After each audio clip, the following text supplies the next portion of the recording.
Alright, stick with me. You and I are kicking things off with two kids just chilling under a massive tree in the countryside. The boy slams his book shut and makes a huge declaration, vowing he's finally decided to become the absolute greatest adventurer in history. But the girl totally rejects that. Gripping her clothes tight, she pouts, saying it's completely unfair because she is the one taking the #1 spot. The kid looks a little shocked for just a split second, but then flashes her this massive, super confident smile. So, she doubles down, happily declaring they'll both hit #1, becoming the best adventurer duo ever. This gets her laughing and cheering loudly about their huge future together. Fast forward to a giant guild rankings board packed with scores. Way down at the absolute bottom, rank 96,743. The same boy stands there, sweating nervously and looking completely crushed while staring at it. He drops to his knees and totally loses his mind, yelling that he hasn't improved at all.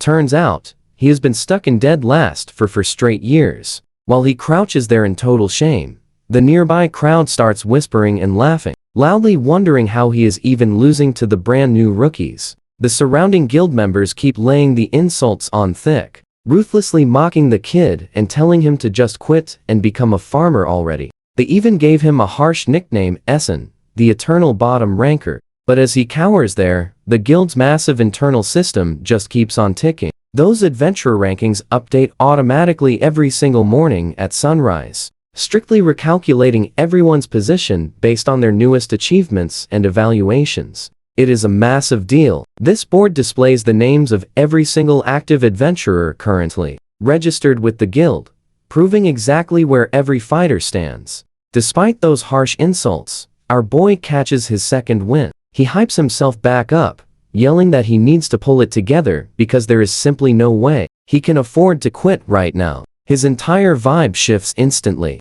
He looks up, flashing a calm, confident smile, acting like his ultimate focus has finally returned. Pushing his way right through that mocking crowd, he firmly reminds himself about the massive promise he made to his childhood friend. Suddenly, a huge commotion explodes near the front of the board. Someone screams out in absolute shock that a certain adventurer just magically skyrocketed all the way into 9th place. Now watch closely. The crowd goes wild over the ice. Princess Polaris, losing their minds because she is climbing ranks faster than anyone in guild history. One loud guy nearby starts acting like he completely predicted this from day one. He brags to his buddies, claiming he knew she was special because her powerful aura was just next level. His group looks over and gets totally creeped out, wondering why the bottom-ranked kid is just standing there grinning. But Essen ignores them, telling himself it is finally time to get to hard work. Those guild guys just keep the nasty insults coming, laughing about seeing him digging through restaurant trash the other day,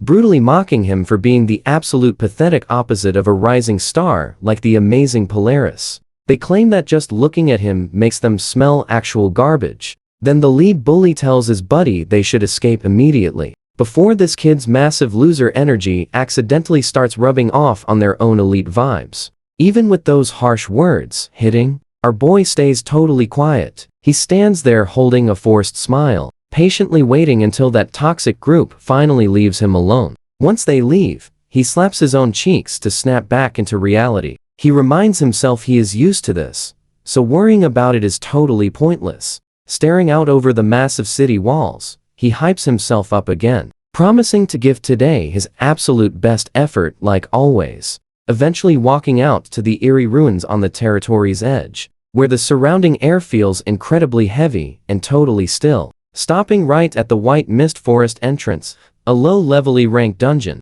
he prepares to march straight inside that thick, foggy tree line. Deep inside those dark woods, he spots wild horned rabbits. But here's where it gets crazy for us. A hidden predator suddenly leaps out, snapping its jaws shut to instantly crush a tiny creature right in front of him. Essen ducks behind a thick tree, staring back at the forest where that hidden predator just struck. He lets out a shaky breath. He thinks about how insanely close that was, realizing it is a forest wolf pup, which normally hunt in packs. He is amazed it soloed a fast rabbit so easily. Honestly, this all links back to ancient legends regarding the epic war between the divine gods and the dark demon god. That legendary battle ended in a massive draw, but the demon god used its fading power to permanently curse this earth with terrifying monsters. To safely fight back, the gods used their own incredible strength to build dungeons. They sealed the beasts away, casting huge protective barriers everywhere to keep humanity safe from underground horrors. But the gods couldn't stay, so they granted humanity special magical powers called gifts. This let people protect their world, eventually creating the Adventurers Guild and the exact ranking system used today. So you and I see the truth. Adventurers fight inside daily so the swarms never break out and ruin everything. Stick with me. Our guy goes back to work, pulling another weird herb from the dirt. He stares at the plant, figuring he is literally the only person around trying to actually make a living just by gathering simple stuff like this. He chows down on the herb right there, thinking about his bizarre monster eater ability. It is a pretty useless gift that lets him eat anything without getting sick, like some kind of wild creature. Honestly, he wonders how long he will be stuck doing this exact same boring routine. Walking through the thick woods, he feels totally pathetic for having to run from a super weak monster earlier. Staring at the dry trash meal in his hand, he tells himself it at least saves him some extra money on food. Suddenly, a loud scream echoes through the trees. He stops eating, completely caught off guard as someone desperately calls out for help right nearby. He quickly peeks around the side of a large tree to investigate, finding a poor girl trapped on the ground. She is crying and shaking, with a massive, shadowy beast standing right over her. He cannot believe how huge it is. He realizes he is looking at an adult forest wolf. The wolf lets out a deep growl, baring its sharp fangs as drool drips from its mouth, making the trapped girl completely lose it. She screams at the top of her lungs, begging if anyone is out there, but the wolf just lunges, slamming her into the dirt and pinning her down hard. The boy yells loudly to get her attention, and she looks up through her tears, finally spotting a hero. He does not even hesitate to act. Now watch this closely. He charges straight into the mess, knowing this is the worst situation ever, since he lacks even a single combat skill. He nervously looks around,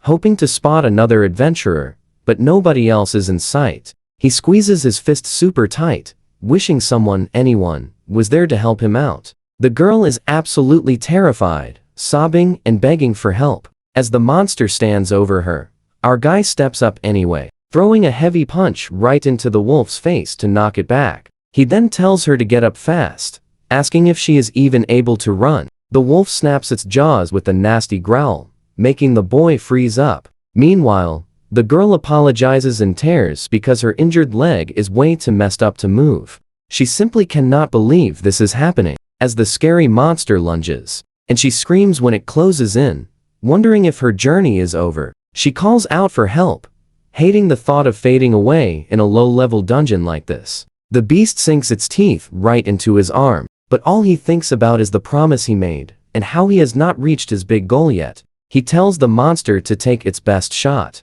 even though he is internally panicking about failing so easily. Looking straight into the wolf's mouth, he yells again, trying to find the inner strength to do something. The wolf chomps down even harder, and energy sprays everywhere as the boy takes the huge hit. The girl just watches and screams, completely terrified by the sight of him getting badly hurt. Just then, the wild wolf lets out a weird yelp as damage rebounds right back onto it. A shiny system message flashes right in front of him, saying he just picked up the forest wolf's great fang. The boy is losing it, wondering if that was actually a divine message. You and I know that is what happens when gifts awaken, but he cannot figure out why it is finally happening right now. Meanwhile, the girl looks over, sounding incredibly worried as she asks if he is still doing okay. The boy is totally caught off guard for a quick second, but he manages to tell her he is doing all right. Mostly. However, things go south really fast as the wolf starts charging them again. The boy grunts in serious pain, trying to move as the beast closes the gap. Then something hits the wolf hard, sending shockwaves flying as it gets knocked back. This leaves the boy standing there looking completely and utterly done with this entire wild fight. He looks at his broken knife on the ground and realizes a regular blade does not stand a chance against giant fangs like those. So, he starts thinking he needs something way tougher if he is going to survive this encounter. Then it clicks. He remembers that system message about gaining the wolf's fang, realizing he heard it the exact moment he bit through the monster's tongue. The boy is in absolute total shock, staring at his hands and thinking, there is no way this is actually happening. But he decides it is worth a shot anyway. He stands his ground and loudly calls out for his gift to activate right as the wolf closes in. And then the boy feels this absolutely massive surge of power. He realizes what is happening and lunges forward at the beast, slamming a heavy strike down that hits with so much force it completely wrecks the monster. He perfectly sticks the landing as the defeated wolf drops down behind him in the middle of the wood. Still catching his breath, the boy honestly cannot believe he actually pulled it off successfully. He tells himself he really took it down, while the girl just watches him in total awe, saying how amazing he was. This makes him snap out of it and instantly rush over to check on her. That is where we leave it. He asks if she is okay, worrying about her leg, but she smiles. Completely fine, because he just saved her. Stick with me here. She flashes him a huge smile, thanking, leaving our guy totally flustered. He just scratches his head. Honestly, this is the very first time anyone has ever thanked him since his adventurer journey began. The girl just stares, thinking he is acting super weird. They finally take a quick second to sit and catch their breath. She tells him he is actually insanely strong. Introducing herself as Essen, she totally questions why he calls himself a bottom rank when he fights like an absolute beast. He sits there looking super bummed out, admitting he knows, and maybe things are way different than he thought. Yura apologizes for the mix-up. She flashes a big smile, explaining she recently switched over to the adventurer life. He just stares blankly, repeating the word converted over and over like it is completely foreign. Yua explains she was literally just a farmer until recently, but she had some super important business to handle out in these woods. This world has tons of gods. The travel god gives adventurers epic special gifts and the right to clear out dangerous dungeons. Merchants get perks from the wealth god, while farmers like her get the harvest god. Basically, everyone gets their own totally unique benefits. Yua points out if a fighter as strong as him is ranked at the absolute bottom, then adventurer life must be way harder than she thought. He just gives a weak laugh, looking down at his hands. He admits that was actually the very first time his gift has ever worked for him at all. Yua drops her jaw in pure shock, asking if he is serious. Now watch closely. He stares into the trees, finally realizing he misunderstood his own crazy power this entire time. Sitting there, he rethinks his abilities. His gift is not just about eating huge amounts like he assumed. Eating that raw wolf tongue made his gift activate for the very first time. He wonders, does he actually steal a monster's unique skills by eating them? And Yua agrees, thinking that is exactly what is happening here. He tried eating cooked and raw monster meat before with zero luck, so the secret must be eating it while it is completely fresh. The idea of leveling up finally sinks in, and he gets absolutely hyped about the possibilities. But he suddenly shifts gears, asking Yua what she is actually doing out in these woods. He catches himself getting too hyped up and laughs, wondering if he is just getting way ahead of himself. He admits a bottom-tier guy probably cannot do much anyway. But Yua whispers that there is no way that is true. He looks over and calls out her name, completely wondering what is on her mind. She gets dead serious, saying she knows it is a massive request since he just saved her, but she desperately needs him to do a huge favor. Yua looks right in his eyes and drops an insane request, telling him to go slay the forest cat. He can barely believe his ears, repeating the monster name while she explains she desperately needs this ultra-rare mushroom, growing right on the beast's head. But she is way too broke for an official guild quest. She admits she lacks the strength, but he tells her to wait up. That thing is literally the absolute toughest monster in this entire forest. Yua gets super desperate and begs, explaining it is the only possible way to cure her sick mother. But even after hearing that emotional plea, he just stands there, staring. He finally speaks up, telling her it is just impossible, making her completely freeze. He instantly apologizes, feeling awful for asking if he was just going to say no. He tries explaining his earlier win was purely a lucky fluke where his body just moved on instinct. He closes his eyes, admitting that facing such a massively powerful monster so suddenly is just way too much. You and I can feel the heavy silence as they stand right there. Yua clenches her fists tight. She smiles sadly, saying she completely understands and apologizing for asking him to do something so totally crazy. Without another word, she just turns around, heading back into the dark, thick trees, completely alone. Essen speaks up, asking if he is really fine letting her go, making him say her name. The woods fall totally silent as the girl fades further into the dark distance. Suddenly, Yua speeds up. Her feet hit the dirt hard as she sprints deep into the brush. Gripping a wooden stick like a weapon, she knows if she does not act fast, her mom is gone. Tears stream down her face. She yells out, bravely swinging her stick at the heavy surrounding trees. But suddenly, here is what you and I love to see. He crashes through the trees, yelling for Yua to wait. He refuses to leave it like this, shouting apologies and admitting he was totally wrong. He is hunting that forest cat himself. He isn't completely sure he can pull this off, but Yua breaks down crying, blaming her own selfishness for endangering Essen. You and I have seen this before. He yells that he is done running away, finally refusing to use his gifts as a cowardly excuse to hide. Clenching his fists tight, he declares his idol would just laugh at him if he quit now. Yua stands there, completely frozen in awe, completely stunned by his brave words. She watches the boy flash a gentle, confident smile, asking Yua to find somewhere perfectly safe to wait. Finally letting go, she cries even harder, but this time out of pure relief. Her voice echoes through the quiet forest as she sincerely tells him thank you. Left alone in the quiet forest, she stays behind, trying hard to wipe the emotional tears away. Feeling guilty, she thinks she is being too selfish, since Essen is probably terrified too. Meanwhile, Essen looks around with the totally scratched up face. She desperately wonders how she can possibly help him out. Sprinting through the dense forest, she tries making her way back toward the intense fight. Filled with determination, she vows she cannot just keep relying on Yua anymore. She must step up now. Meanwhile, at a massive cave entrance nearby, a booming sound begins echoing out from the shadowy darkness. The giant forest cat sits inside, looking incredibly calm despite being an absolutely massive,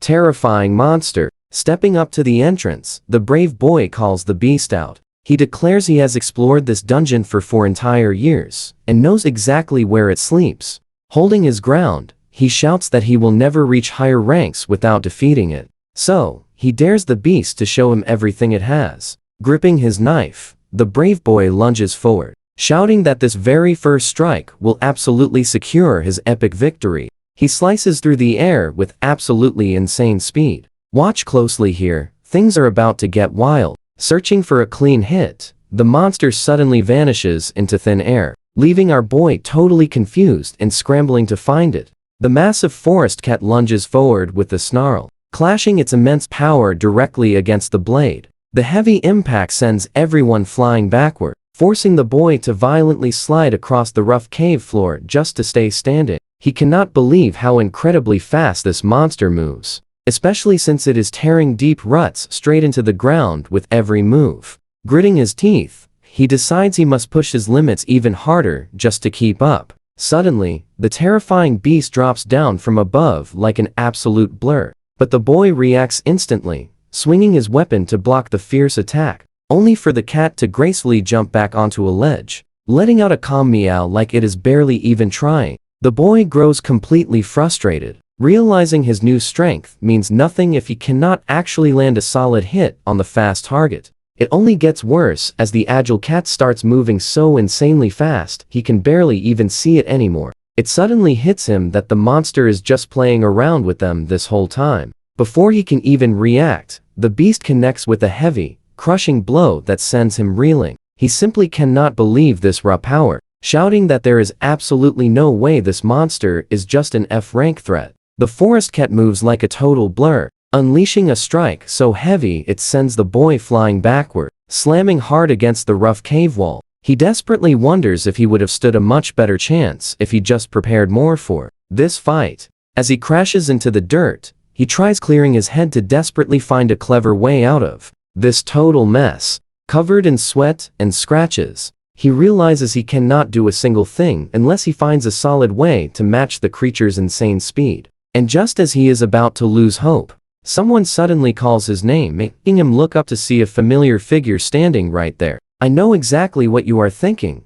Why is Yua here? The boy is totally caught off guard to see her braving the danger, frantically asking what she is even doing here, while the giant cat monster just calmly watches them both. Yua explains she just wanted to help him out, proudly showing off a clever trap she set up using a local forest rabbit as bait. But she comically loses her balance and falls completely over right while talking, leaving the poor little rabbit looking just as confused as everyone else. The boy grabs the forest rabbit and holds on extremely tight, looking totally shocked upon realizing this tiny creature is actually a famous monster known for insanely powerful leg strength. As the massive forest cat lunges at him, the boy playfully jokes to himself, hoping it is not just his ears getting bigger from this weird new connection. Then he powerfully kicks off, moving so fast the ground practically explodes directly behind him. A bright system message pops up then, proving he officially picked up the forest rabbit's epic fleet skill. Flipping smoothly through the air, he clears the massive dust cloud,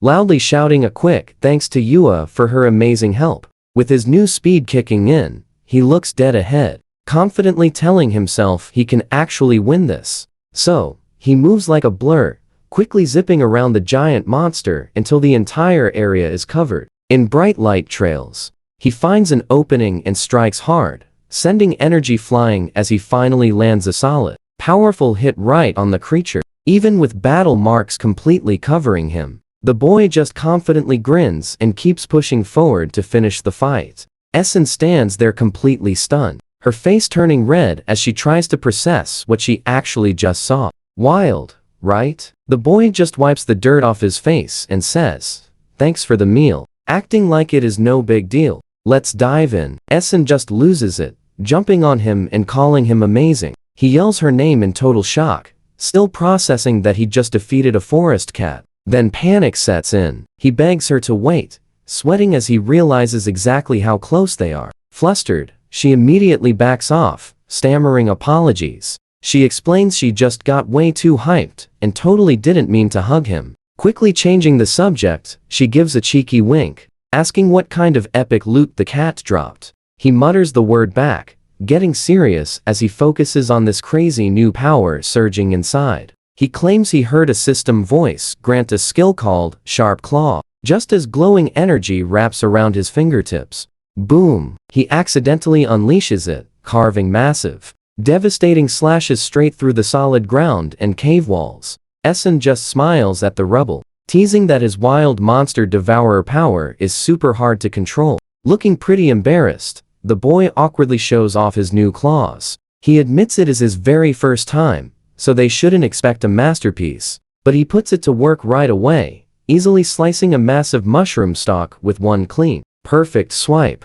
Handing over the cap, he tells Yua these will cure her mom. Looking down, she swears she will repay this massive favor someday. He just waves it off, smiling. He is honestly just thrilled that she came to help. Getting serious, he asks her to keep his skills totally secret, since society views monster powers as the ultimate enemy. He jokes he would probably get bullied if people found out. Essen nods, agreeing. That would be an absolute disaster. Flashing a warm smile, Yua promises to keep quiet, swearing she will never forget his incredible kindness today. Grinning, he just shoos her away, telling her to hurry and get that cure to her sick mom. Looking genuinely overjoyed, she says one last thank you, hugging her bag tightly before sprinting back home. Standing alone, he realizes something huge. Even ranked in last place, he is finally standing at the true starting line of his epic journey. Totally fired up, he tells all his future rival adventurers to just wait for his arrival. Watch closely now. He actually calls out Polaris, warning her he is coming while she stands in some crazy volcano. He is totally determined to hit number 1, even sitting way back at rank 96,000 right now. Suddenly, a real powerhouse arrives, her heavy armor clanking onto the scorched, cracked ground. The whole crowd notices immediately, whispering frantically to their friends. Guys nearby are completely awestruck, realizing the legendary Ice Princess Polaris is actually walking right past them. They are shocked she returned so fast, since that volcanic zone is a total nightmare, even for top-tier ranked teams. Polaris stands by herself before a massive decorated board, just staring at what is right there. Nearby, players freak out because some guy's name literally vanished from the rankings overnight, leaving everyone guessing his unknown fate. Polaris sighs softly, thinking about how brutally hard it is to climb the ranks once you reach the absolute peak. The entire crowd keeps buzzing about this mysterious missing player. A muscular adventurer beside Polaris just shrugs, claiming the guy was probably just some weak, low-rank scrub anyway. He casually tells her, "People drop off the list all the time." "I know what you're thinking," but this creepy blonde guy interrupts with a darker theory. He smiles, claiming names only vanish two ways. According to him, a player either quits the guild to live normally, or they are permanently gone for good in combat. Polaris does not look fazed by his dark warning at all. She just stares right through him, giving a completely dry response about his health. He waves it off, saying the missing player is none of their business. Then, shifting gears, he starts shamelessly flirting, telling the Ice Princess she looks as stunning as ever. He suggests ignoring those pathetic low-rankers and treating him to a nice, quiet cup of tea instead. But Polaris shuts him down instantly, bluntly stating that she absolutely does not need his useless company. Totally caught off guard, the guy starts bragging about being rank 73, insisting that joining his elite party would be a massive, game-changing boost for her. Polaris doesn't even break stride. She rejects him cold, leaving him standing there like a total loser, desperately pretending she is just playing hard to get. Looking back one final time, Polaris hits him with the brutal, freezing truth. The only reason she refuses to team up is that he is simply way too weak. Humiliated, he stares down, known around as a battle maniac, totally obsessed with power gifts. Suddenly, Polaris senses something intense. She turns, completely stunned. A girl is standing right in the center of a massive, glowing wall of ancient magical runes. That's where we leave it. Gripping his sword tight, he tells Essen she is completely wrong. "Stick with me here." He confidently tells her that he knows himself best, and absolutely never gives up. Essen just stares back, totally floored and unable to process this moment. Polaris watches with welling eyes as the system updates right in front of them. Essen officially hits rank 90,000. Polaris finally turns to leave, her cool cape catching the breeze as she keeps a sharp eye on the situation. Back at the main hall, Oi is cheering and looking incredibly hyped. Meanwhile, all the other tough adventurers nearby are just staring at him. One random guy wonders what his deal is, while a bald adventurer asks if he has completely lost it. Even when a girl demands he stop shouting and calls him a permanent loser, Essen just flashes a massive grin, proudly announcing his ranking finally increased. The guy with the ponytail just stands there, absolutely shocked. He honestly cannot believe our boy is being serious right now. The whole crowd starts hating immediately. They demand to know what shady tricks he used to climb, claiming rank 90,000 is ridiculously low. They insist anyone could reach that high simply by taking down a few super weak monsters. They angrily tell him to stop acting smug. One hater digs in way deeper, insisting the only reason he moved up is because he surpassed players who are not even active anymore. A passing woman bluntly tells him, if he gets this hyped over a tiny rank jump, he will never survive in the real world. The ponytail guy adds that since he has been a loser forever, his bottom-tier reputation is absolutely not going to change overnight anyway. Essen just scratches his head and casually laughs it off, freely admitting the guy actually has a totally fair point about his standing. He sarcastically thanks them for the insults. He promises to work way harder without letting this tiny win go straight to his head. Watch closely here. He starts thinking about his mysterious gift and realizes he must visit different dungeons now, even though he only visited one. He quickly realizes he needs some solid help planning his next move. So, he marches straight to the guild counter for advice. The cheerful receptionist greets him with a huge smile, introducing herself as Alialu, and sweetly asks exactly how she can help him out today. This immediately has Essen thinking about how incredibly cute she is, while explaining that he needs a great E-rank dungeon recommendation. As she listens, he cannot help but notice how incredibly graceful and smart she looks, especially compared to the rough adventurers he usually sees. Alialu gives a sweet, polite nod and tells him she understands completely. asking him to just hang on for a second while she checks. Essen keeps happily geeking out in his mind. He thinks about how super nice she is to a low-ranked guy, officially making her the absolute prettiest girl ever.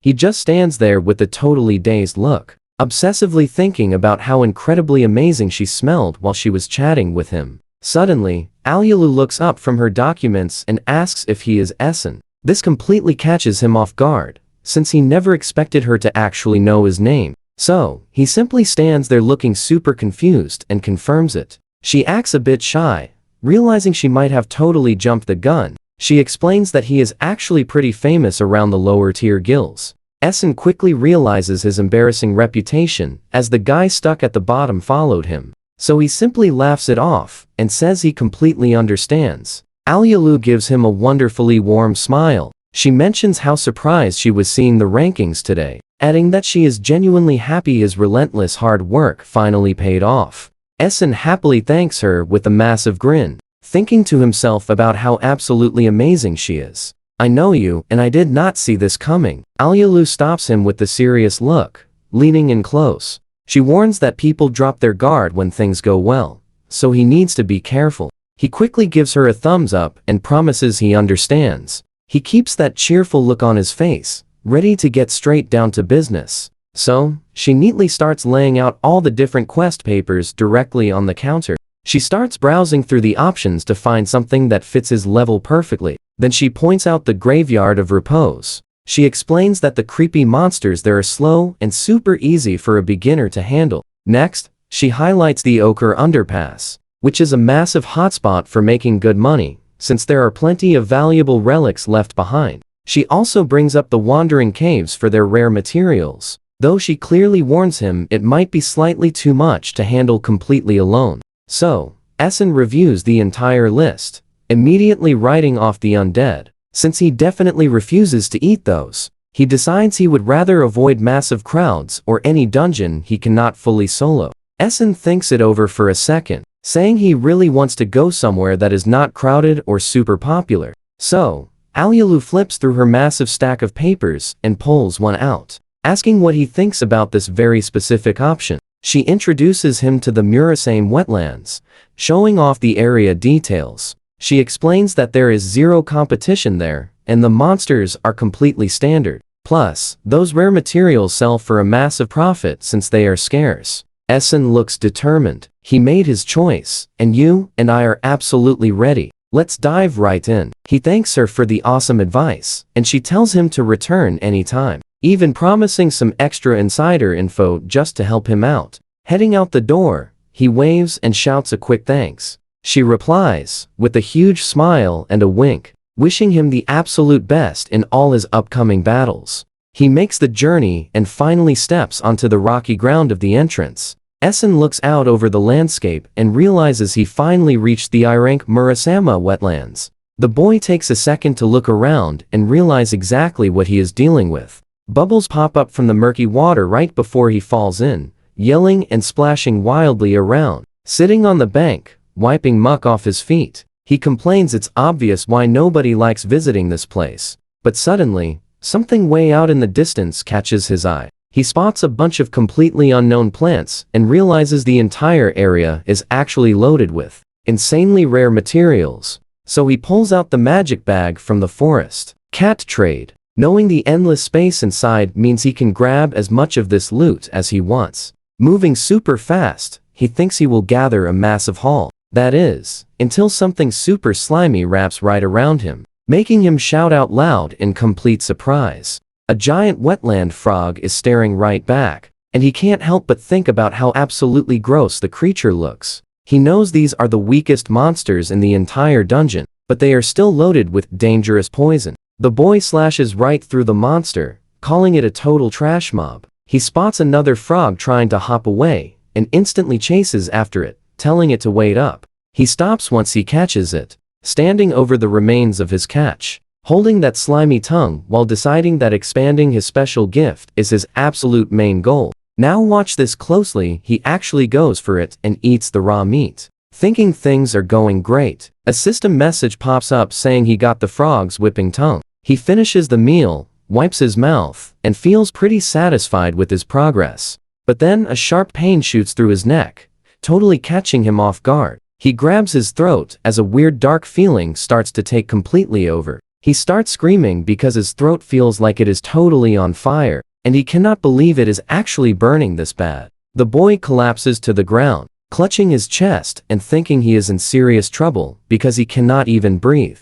So he quickly grabs a healing bottle and chugs the whole thing down to stop the painful reaction. Catching his breath, he realizes he totally let his guard down. Turns out his monster eater gift absolutely cannot stop poison. He is super lucky he brought an antidote. Looking down at his shaking hand, he realizes these gifts are not exactly all powerful like he totally assumed. We all saw that coming, right? Sitting in the dirt, he knows Alulu's warning was 100% right. He manages a small smile, telling himself he has a ton of spirit for a low-rank guy, then looks back at the fallen monster nearby. While checking out the massive surrounding area, he pulls out his guide to hunt for his next target, thinking about how he desperately needs to find an ability that is as strong as possible. But he knows if it is too tough, he cannot defeat it. Plus, since he is out of antidotes, his next magical meal absolutely has to be safe. Just then, he spots something moving near some ancient ruins in the distance, and wonders what it is.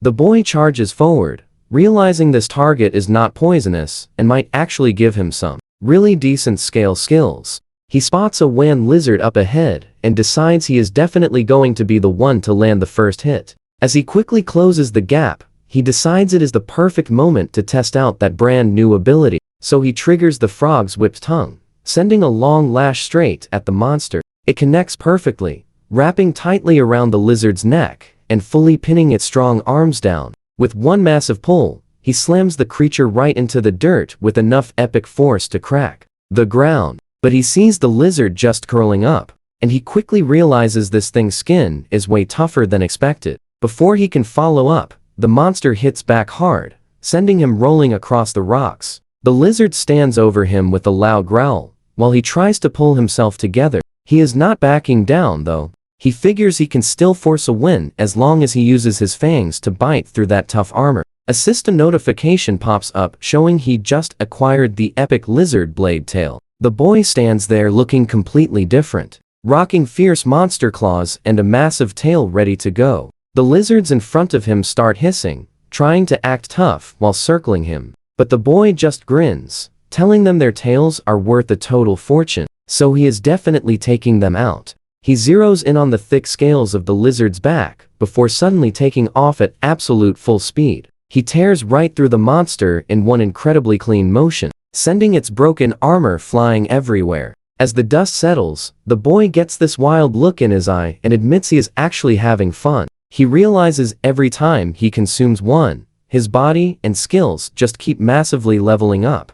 Trust me, he won't stop. Let's dive in. He whips his new blade tail around, landing a massive spinning strike that finishes the last lizard with one final weak groan. The boy launches himself forward, swinging that heavy lizard tail around with a ton of raw force. He follows through, completely destroying the monster and sending shiny scales flying everywhere in the air. Covered in monster slime, but feeling absolutely fantastic. Our boy yells out that he is totally hyped about this win. Once the adrenaline wears off, he figures it is time to call it a day. Looking over his loot, he smiles. He ended up with way more materials than he expected. It is already evening by the time he finally reaches the massive city walls. Moving through the busy streets, he blends right in with crowds of adventurers. He passes the city fountain, heading over to trade his loot, humming happily to himself after cashing everything in. He thinks about treating himself to some really good meat for dinner tonight.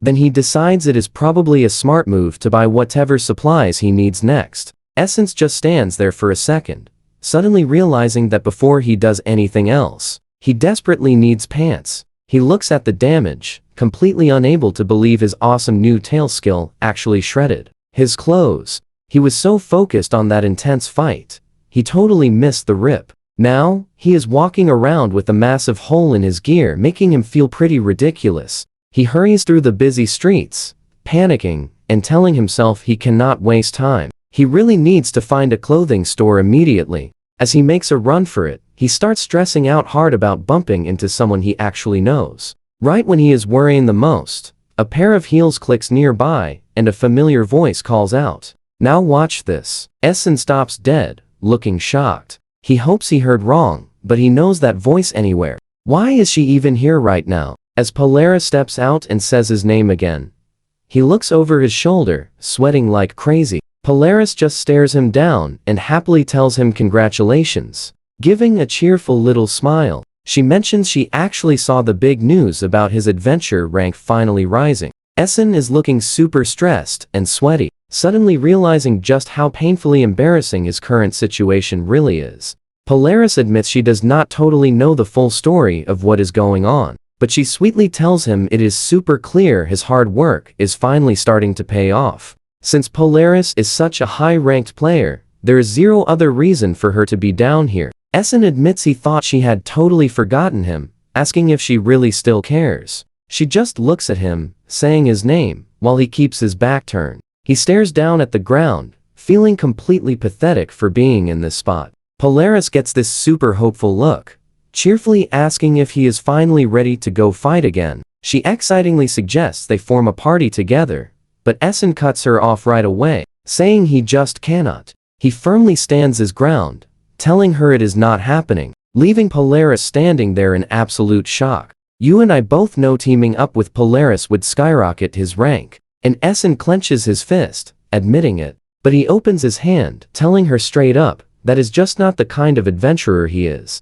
He says it is probably his own petty pride, but he will crawl to the top by himself. Polaris just smiles, calling him as selfish as ever. Realizing he has not changed one bit, she stands right there in the busy street and closes her eyes, just warmly taking it all in.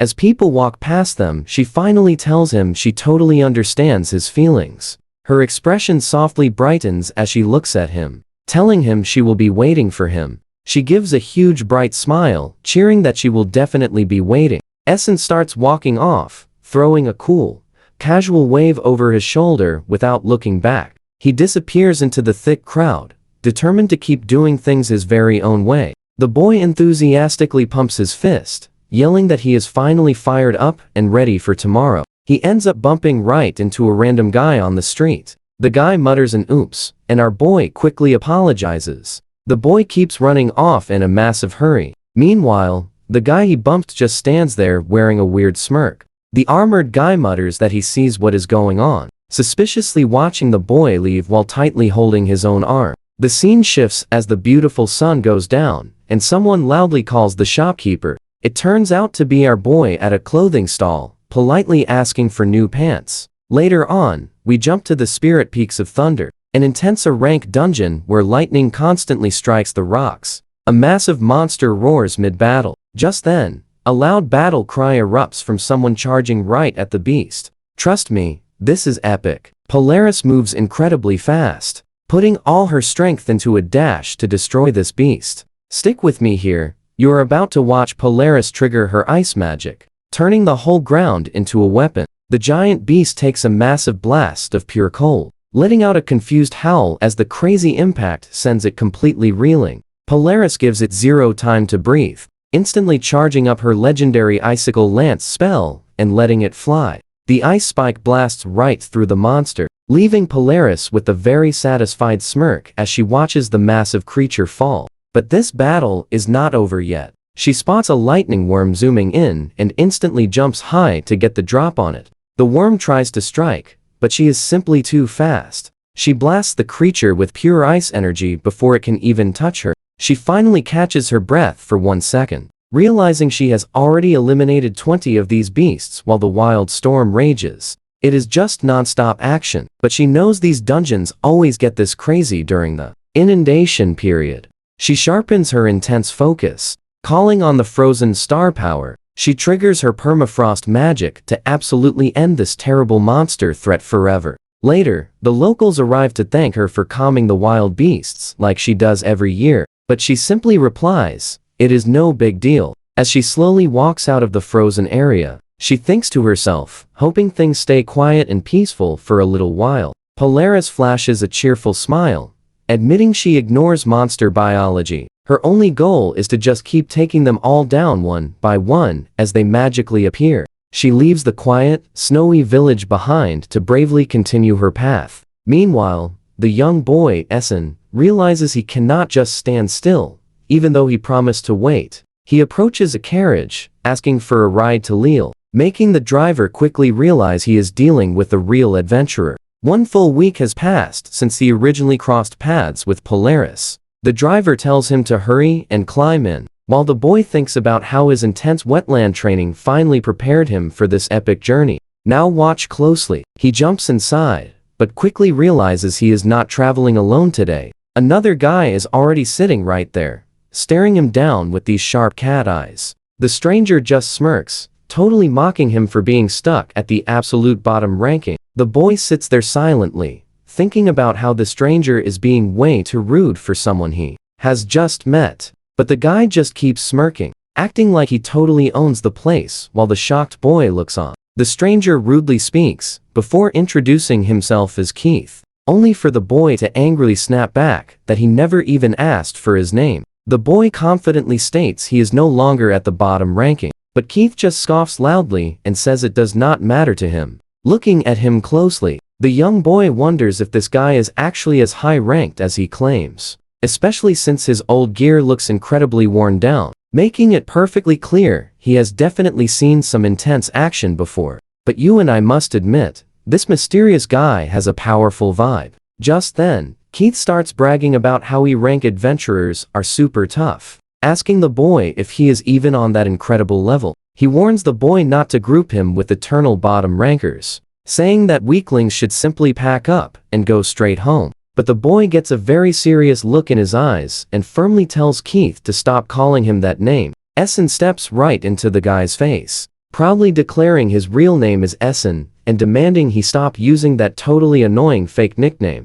Keith just smoothly closes his eyes and smirks, acting like it is a tragedy. Essen is brushing off his kindness, but he playfully lets it go, calling him Pessin anyway, and telling him to prove he is actually worthy of the top. Essen is furious. He vows he will reach the top no matter what, owing Keith zero proof. The scene dramatically shifts to a beautiful stone wall overlooking the horizon. As their super long journey finally concludes, the driver leans out and happily lets both of them know they have arrived at their awesome destination. Essen quickly jumps out and stretches his arms, yelling loudly about how an incredibly long trip like that really exhausts your energy. Keith calls him a total brat, but Essen smiles, saying he cannot help it since he has never traveled. Then something amazing catches his eye and he lets out a massive shout, looking out over the stone wall. Essen is completely blown away. He finally witnesses the magnificent sea and the bustling port town spread before him.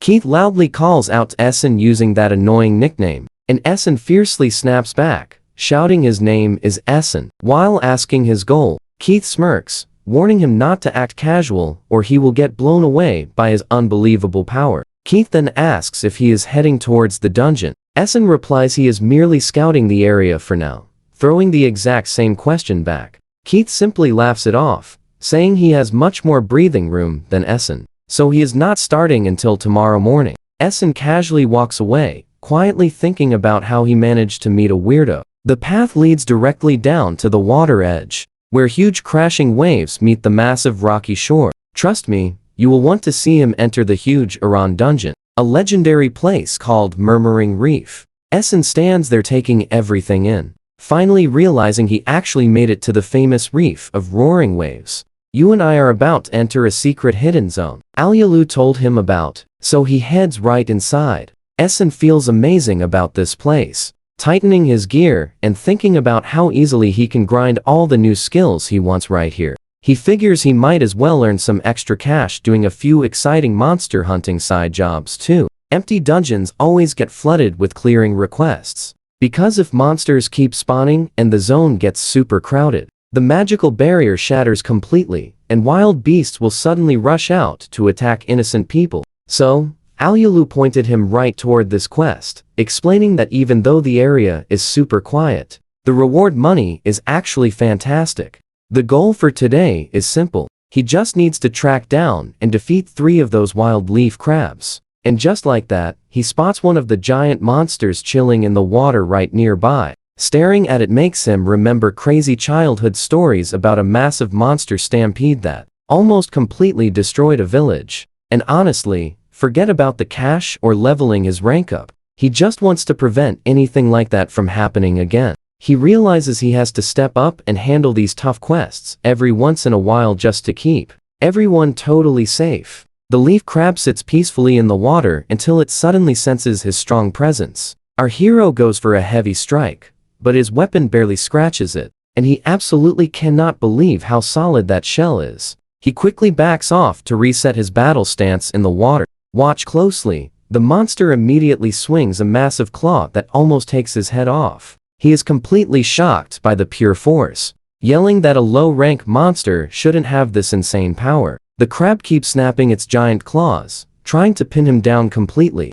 The boy just smirks, confidently, asking if the beast is telling him to bring it. Since he is so used to always being totally underestimated, he dives back into the action, proudly shouting that he has dealt with being looked down on his entire life. He suddenly remembers that these monsters have a super soft spot on their bellies and cannot move back and forth very fast at all. So, he uses that opening to dash around the side and land a massive, epic hit that flips the giant crab right over. Our hero points out that the creature is basically helpless once flipped over, and he starts prepping a massive leg to see if it is actually edible and tastes good. He struggles to crack the shell, loudly complaining that even the base of the leg is incredibly tough.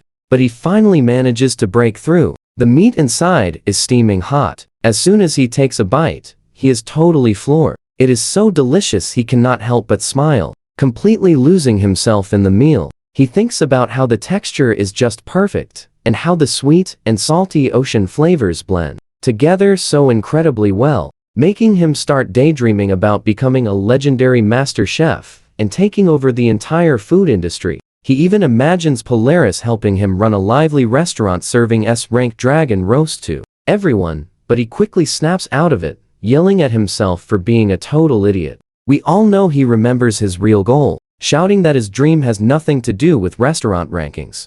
The boy walks along the rocky coast, thinking that if he keeps being this shaky, he will never be able to catch up to Polaris. So, he decides to head right into town to find a decent, cheap place to stay for the night. Walking past the busy shops, he reminds himself to find a spot that is as cheap as possible. And that is exactly when he stops right in front of the Coral Pavilion. The delicious smell of the soup coming from inside is just way too good to pass up. So, he excitedly pushes the door open and lets out a quick hello entering. The guy behind the counter warmly welcomes him, asking if he is an adventurer looking for a room. The boy tells him he will be staying for about 5 days. The man tells him to stay as long as he needs, while a mysterious voice from the side calls him truly amazing. A shadowy, dramatic guy sitting nearby just brags about being the absolute strongest adventurer around, saying he only came to this dungeon for a very specific reason. But it is honestly just a quick detour for him. Keith points to the scars on his face, loudly bragging to a kid that they are proof of his epic strength as Keith of the Scorching Sun, making the kid completely freak out over that cool nickname. Keith notices our boy standing there, and loudly calls him his lackey, who finally showed up late, leaving the poor guy looking completely drained and totally annoyed. But the starry-eyed kid thinks the idea of having a lackey is amazing. The boy stares down at the table, asking Keith what he is even doing, only for Keith to act like it is super obvious he is just eating dinner. The boy snaps back, demanding why Keith is filling this poor kid's head with massive lies. But Keith just huffs, saying, since the boy ranks lower than his own 70,000th spot, they are basically the exact same anyway. The curious kid asks the lackey what his rank is. So, the boy embarrassingly mumbles that it is around 76,000, then has to admit he lacks any cool nickname. I mean, can you believe this guy? Keith looks him dead in the eye, asking if he finally gave up his eternal last place title, making the boy absolutely lose his mind. Stick with me here. Keith tells him to beat his rank before talking back, leaving our boy literally in tears from pure frustration. He grips his shirt, cursing under his breath. It stings, especially since he's been grinding so hard lately just to get a little stronger. but Keith just smirks. He calls the kid's recent rank up nothing but pure, dumb luck, claiming he only sees a total failure who hides behind a goofy, idiot-like laugh. Keith keeps dragging him, completely trashing his true nature. Then he pats his shoulder, super condescending, saying that for someone with 0 real wins, playing the fool is actually pretty smart. With that, Keith just turns his back and leaves the restaurant. He leaves our boy standing there looking absolutely crushed. Meanwhile, little Nick watches the whole brutal scene unfold with a seriously worried face. Later that night, our boy is flat on his back in bed, staring at the ceiling. He's gritting his teeth, cursing himself for freezing up and not having a single comeback for Keith's insults. Suddenly, a knock at the door breaks the silence. He sits up and calls them in. The door swings open. It's the kid from the restaurant, straight up asking him who he is. He introduces himself as Nick, says his dad runs the joint, and asks for our guy's name. Sitting on the edge of the bed, he finally introduces himself as Essen. Then he asks Nick if his dad needs breakfast orders for tomorrow. He notices Nick gripping a mop and smiles, saying it's awesome he's helping out. Nick shrugs, explaining he's actually saving up every penny for a real sword. Why? Because he plans to conquer the entire dungeon himself. Essen flashes a warm smile, telling him that's an epic goal. But deep down, he's totally wondering if he used to be that exact same way back in the day. Nick starts wildly swinging the mop like a weapon, shouting that he'll surpass Essen's friends and literally every single adventurer out there. Essen just laughs it off. He says if that's the case, he definitely can't afford to lose to a kid. But Nick keeps swinging, yelling he'll never lose to some low ranker with 0 titles. And smack, he actually ends up whacking Essen with it. Now pay attention here. Essen clenches his fist, realizing that in this harsh world, results are literally everything. Numbers are the only thing measuring your worth. Being strong, that's the only way to actually have any value. But Essen locks his eyes on the goal. They're all aiming for the absolute top, and he swears he'll pass guys like Keith, and even leave Polaris in the dust. Morning hits the harbor. A lone seagull sits there watching the sunrise. Back at the shop, Keith finishes eating and thanks the owner for the meal, immediately catching Essen's full attention. Essen finishes up too, waving thanks to the old man. He rushes outside, shouting Keith's name to catch up with him. Keith completely disrespects him, calling him peasant. Essen corrects him, then straight up asks if he can tag along to the dungeon. Keith just shrugs. He tells him to do whatever he wants. Essen jogs up with a huge smile, surprisingly thanking him for the whole yesterday incident. He admits things are okay, but he still has a ton to learn. He'd much rather keep grinding hard than stay completely stagnant. Keith shoots him this super smug look. He says it's totally natural for the strong to give weaklings some advice. Essen is completely not having it. He tells Keith that his advice was literally just being a huge jerk. But as they keep walking, they bump into a sketchy group hauling a massive cart. Keith spots the cargo and asks if they actually caught those things alive, guessing they maybe used some sort of hypnosis. Essen admits he's never heard of monsters leaving dungeons still breathing. Keith explains some are used for rare ingredients, and the fresh ones? They sell for way more cash. I know what you're thinking. Dark, right? But Essen just casually shrugs it off as part of the job. Keith keeps his eyes totally glued to that cart, definitely getting some seriously weird vibes from the whole sketchy setup. Moving on, the duo finally reaches the jagged cliffs overlooking the rough water below. Essen decides it's time to head off on his own. Since they're both solo adventurers anyway, it just makes sense to split up here. Keith instantly reminds him there is absolutely 0 benefit to teaming up with a weak guy like him anyway. Super annoyed, Essen snaps back that he really doesn't need it repeated every 5 seconds. He tells Keith to just shout if he hits trouble. Keith gives a half-hearted grunt and just keeps right on moving. Waves crash hard against the rocks below as they finally part ways. Suddenly, a giant flower monster lets out a screech, caught in a massive attack. Essen is holding nothing back. He shouts at the top of his lungs, pouring every last drop of strength into this epic finishing blow. Trust me on this. He jumps high, calling his epic Great Shears move. Let's jump right in. His power is next level, slamming down hard enough to completely wreck the monster and the surrounding ground. Essen just stands there for a second, resting that massive blade right on his shoulder. He looks incredibly satisfied with his work. He checks out the defeated monster, certain it is a leaf star, and wonders about its wild skills. But suddenly a loud scream cuts through the air. Essen realizes that voice sounds exactly like Keith. He sprints toward the noise, completely unable to believe his friend could actually be in danger. He yells out, asking Keith where he is and if he is all right. But he stops dead in his tracks when he spots a familiar figure.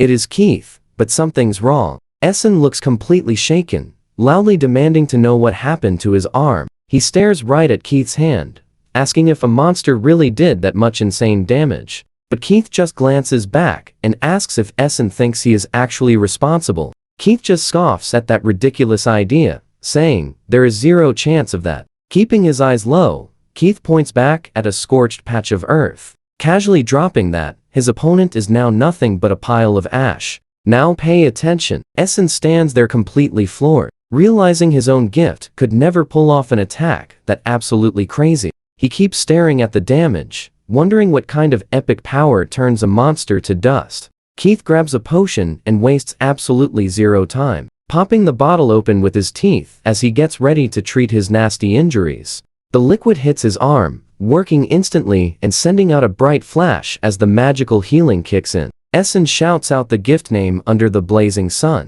Meanwhile, Keith flexes his smoking arm, explaining that his power is all about making wild, roaring flames. Keith flashes a smug look, asking if he is jealous of the perfect gift for a guy completely destined for the very top. Essen realizes those elemental powers are super rare and incredibly useful, so Keith talking a big game makes total sense. But he just cannot help asking if Keith seriously gets scorched like that after every single fight.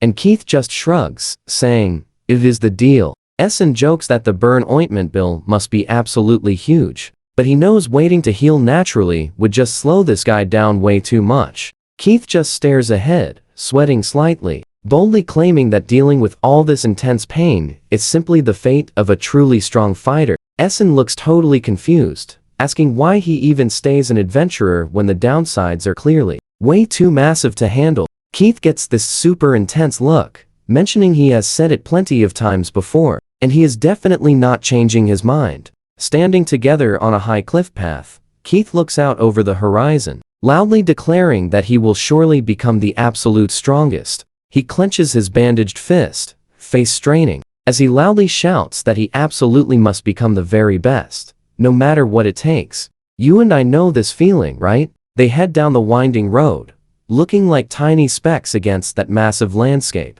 Essen watches him from behind, wondering if sacrificing parts of your own body for power is actually worth it, since everyone has strict limits. Spotting some people running far off, he keeps questioning how Keith's extreme mindset will actually ever make him the strongest, but his head suddenly snaps around. Someone nearby desperately yells out that the city is completely finished. Two extremely panicked guys sprint past Essen. One loudly shouts they absolutely need to warn the Church of the Journeying God right now. Walking the path, Keith suddenly stops cold in his tracks, demanding to know what is going on. Someone yells from the distance that they found them. Essen looks super confused while little Nick screams for his big brothers. Nick sprints toward them looking totally panicked and fully out of breath, making Essen instantly call his name. Keith asks what happened. The kid doubles over, barely able to gasp out the words that something is terribly wrong at the port market. He looks totally terrified, yelling it is a disaster because monsters are attacking the place right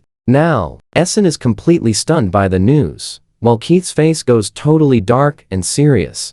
Without saying a single word, Keith blasts off toward the city like an absolute rocket. Essen can barely yell his name before he totally vanishes. Nick urgently tells Essen to hurry up and follow, but she is still just standing there, trying to process everything. She feels like the entire situation is completely spinning out of control, wondering what the hell is actually happening. The scene ahead is an absolute mess. Smoke and rubble are everywhere as terrified people run for cover. Essen just looks on, completely freaked out.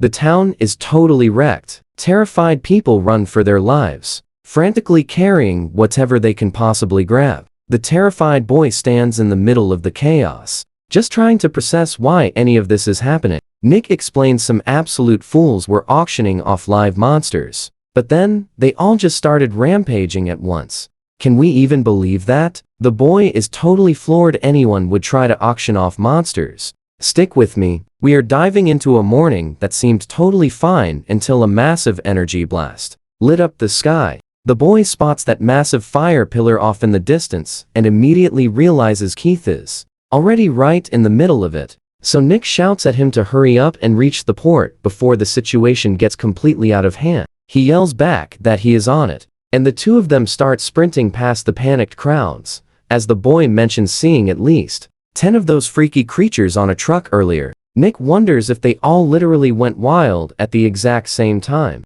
and the boy just screams for Keith to stay safe and not do anything terribly reckless. Suddenly, someone unleashes a totally deafening roar as a wild swirl of raw power starts ripping the entire place apart. This massive beast gets completely crushed by a spinning attack that sends heavy debris flying everywhere like it is absolutely nothing. Keith looks completely locked in as he keeps pushing the fight. He completely misses the monster's massive eye, tracking his every single move from below. He counts 2, then 3 FOs down, finally realizing he has already crushed 4 of these beasts while standing right in the middle of the thick smoke and rubble. But watch closely, it suddenly hits him. 0 supplies left. He starts sweating, suddenly remembering he used the absolute last drop of his burn medicine while he was still clearing the dungeon. Keith looks around at the massive swarm of giant crab monsters and thinks about how he bravely tried luring as many as possible right toward himself on the way,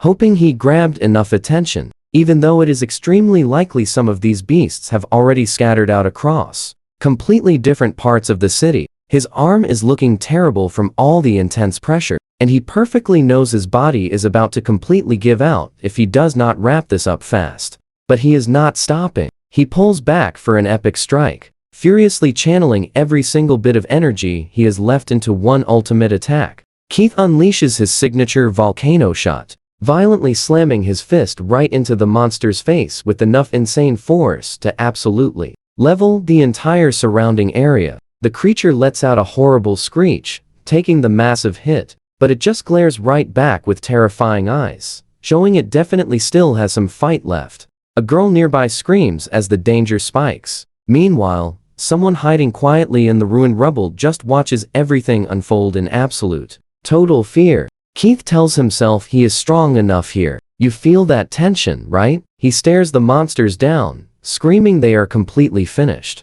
with this crazy look in his eyes, swearing he will never let them tear the city apart. Right then, the boy and Nick sprint into the battle zone, spotting Keith standing there with his arm looking absolutely, completely wrecked. The boy loudly shouts Keith's name. Spotting his awful condition, Keith just casually looks over and calls him a peanut, acting like he is not even in serious pain. Keith desperately tries playing it cool, but the boy instantly calls out his completely ruined, messed up arm. Keith casually brushes it off, claiming it is no huge deal if his right arm still works. The boy does not buy it, demanding to know if he has any medicine left for healing. Keith admits he is totally out of supplies, standing right there in the debris with the totally serious face. He claims it does not matter because he is the only one who can fight right now. He realizes since Nick ran all the way out here, there is literally nobody else left to protect them. He knows facing them all is completely impossible, but he is gearing up to jump right back in anyway.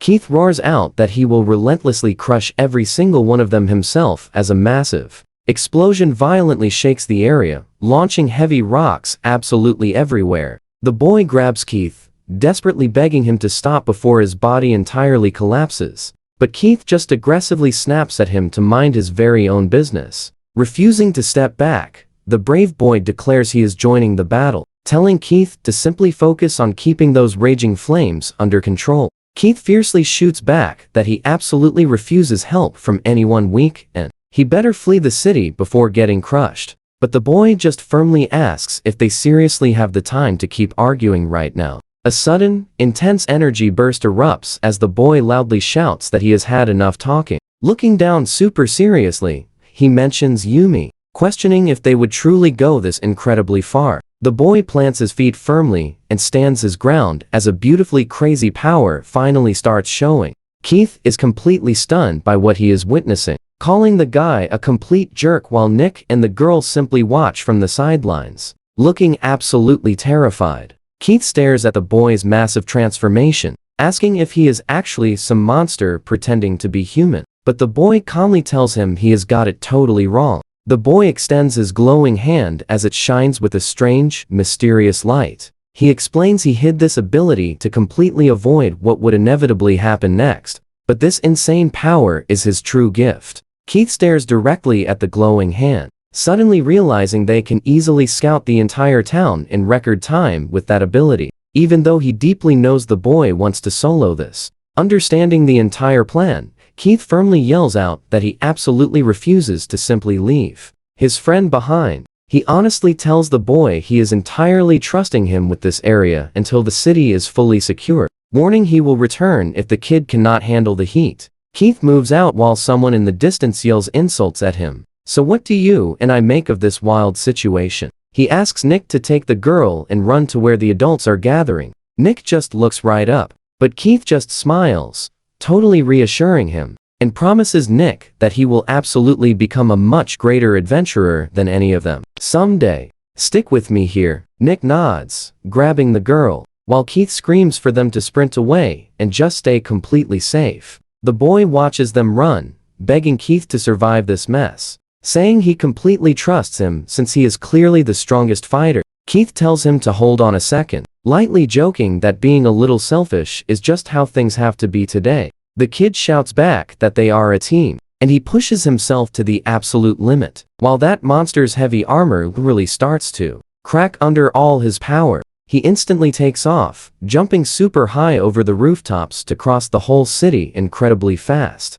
Falling super fast, he drops right into the middle of an empty street. Right there, he spots a terrified girl trapped in a corner, totally exhausted and trembling, as a scary monster stands over her, mocking her mistakes while she just bursts into tears. Moving like lightning, a boy strikes the beast with a massive hit, launching it back just far enough so he can quickly check if the crying girl is okay. She quietly whispers that she is fine, but desperately warns him that this crazy battle is not finished. He glances back, realizing the beast is still standing, right as Essen suddenly takes a surprisingly massive hit from a pair of gigantic, terrifying claws. A loud gasp echoes as she unleashes her magic, forcing all those wild forest monsters into a super deep sleep, totally stopping their wild attack. The blonde girl standing nearby looks totally mind-blown, while Essen just stands there, feeling a little bit awkward and uneasy. But the girl just cheers, claiming Essen's magic is truly on another level.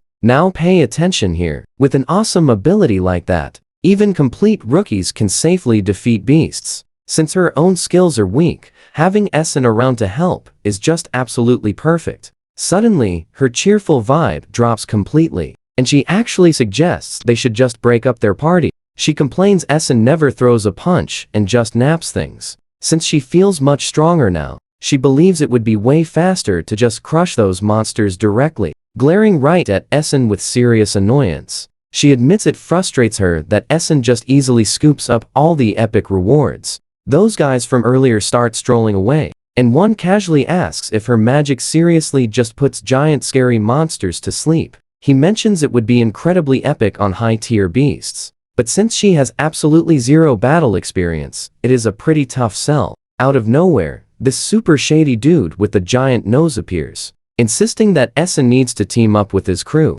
He claims he has a brilliant scheme to score tons of cash, and knows her magic is rare, making Essen feel incredibly excited. He promises this is a special quest only she can handle, and she gasps, asking if he is serious. The scene flips to a crazy clash where sparks fly everywhere, and Essen shrieks as our boy takes a super heavy strike. He hunches right over, looking like he is in serious pain after that wild blow. Essen completely loses her mind, sobbing loudly and apologizing repeatedly for this mess. But our hero simply wipes the dirt off his cheek, calmly smiling and saying that was a crazy close call. Essen frantically asks if he is okay, and he cheerfully replies it is nothing. He confidently assures her he is totally fine, since the scratch barely even hurts, while she just stares with teary eyes as he gazes back. finally realizing exactly who she truly is deep down. You saw this coming, right? He suddenly connects the dots, asking if she is that exact same girl from earlier.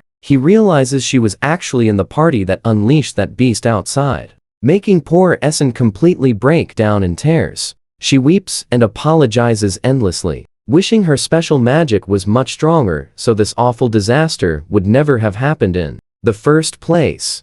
The kid asks for some quick details, wondering if she genuinely used her magic to defeat it. Suddenly, the beast's giant eye snaps wide open, instantly waking up and acting super aggressive again. Essen keeps panicking and apologizing so much, but the boy quickly tells her to stop apologizing and just focus, since things are getting wild, asking if she can cast her amazing sleep magic on them just one more time. The beast lunges forward as someone screams their buddy is in massive trouble, and Essen looks totally terrified, crying that she cannot do it, leaving our hero absolutely stunned. She quickly explains that once these creatures wake up, they become totally immune to her. He yells back, asking how she ever escaped them safely, but she just sobs. Essen keeps crying, realizing she knew deep in her heart this sketchy plan was incredibly dangerous. But she was just incredibly joyful. Her power was finally needed. She acted blindly, and he finally puts all the pieces together,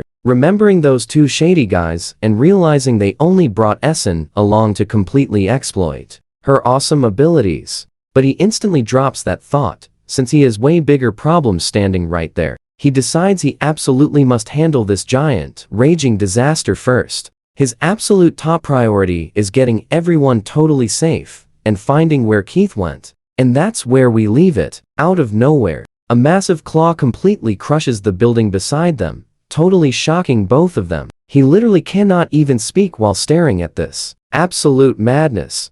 He is completely speechless at the absolute unit of a monster right before him. You and I are looking at a massive leaf serpent. The boy instantly realizes their situation just went downhill fast, because everyone knows this specific beast is the most aggressively gluttonous creature out of all the monsters. It devours absolutely everything. The puzzle pieces finally click into place. There is absolutely no way a standard leaf crab could have caused this level of total destruction by itself. Essen is a weeping mess, hilariously explaining that she only wanted to cook the beast with some nice sauce. She legitimately believed this was her golden ticket to getting super rich. The boy quickly reminds her that sure, it could feed hundreds, but cooking a monster that massive is literally impossible. He loudly screams that the mountain is awakening. Essen immediately starts spiraling, apologizing endlessly and calling herself a total idiot for dragging them into this disaster. But the pity party gets cut short. The beast suddenly lunges straight at them, totally smashing through the debris with an ear-piercing roar. They both shriek in pure terror, leaping out of the way just a split second before the monster tramples them. Through the thick dust, the monster looms directly over them, aggressively flashing its terrifyingly massive fangs. The boy clenches his jaw, processing how incredibly dangerous this is. He quickly calculates that carrying Essen to safety is impossible. His legs just would not be fast enough to reach the rooftop in time. With zero hesitation, he decides to firmly hold his ground right then and there. He whips around, sharply shouting Essen's name to snap her to reality. Startled, she stammers back a quick reply, nervously waiting for his orders. The boy fiercely grabs onto Essen to protect her, even as the monstrous serpent aggressively snaps its massive jaws just inches behind their backs. Now watch closely. He declares he will fight this beast alone, ordering her to run away while she still can.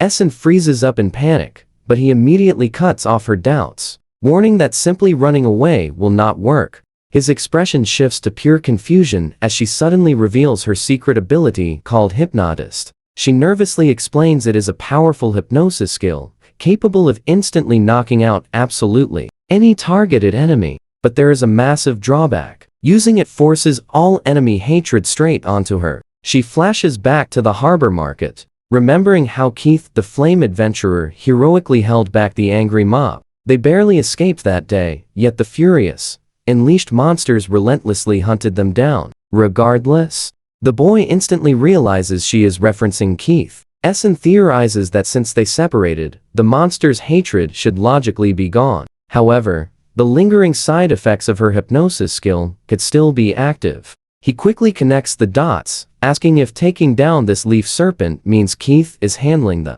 rest. Essen nods, confirming his tactical theory is spot on. This leads him to a grim realization. The beast will aggressively target her over him, no matter what happens. Sweating with anxiety, Essen bravely agrees to his strategy. The boy instructs her to just keep sprinting exactly as she already is. The wild instruction leaves her totally baffled. Before she can even mentally process it, our hero bounds onto the rooftop while she dashes frantically through the ruined streets. Essen is absolutely freaking out.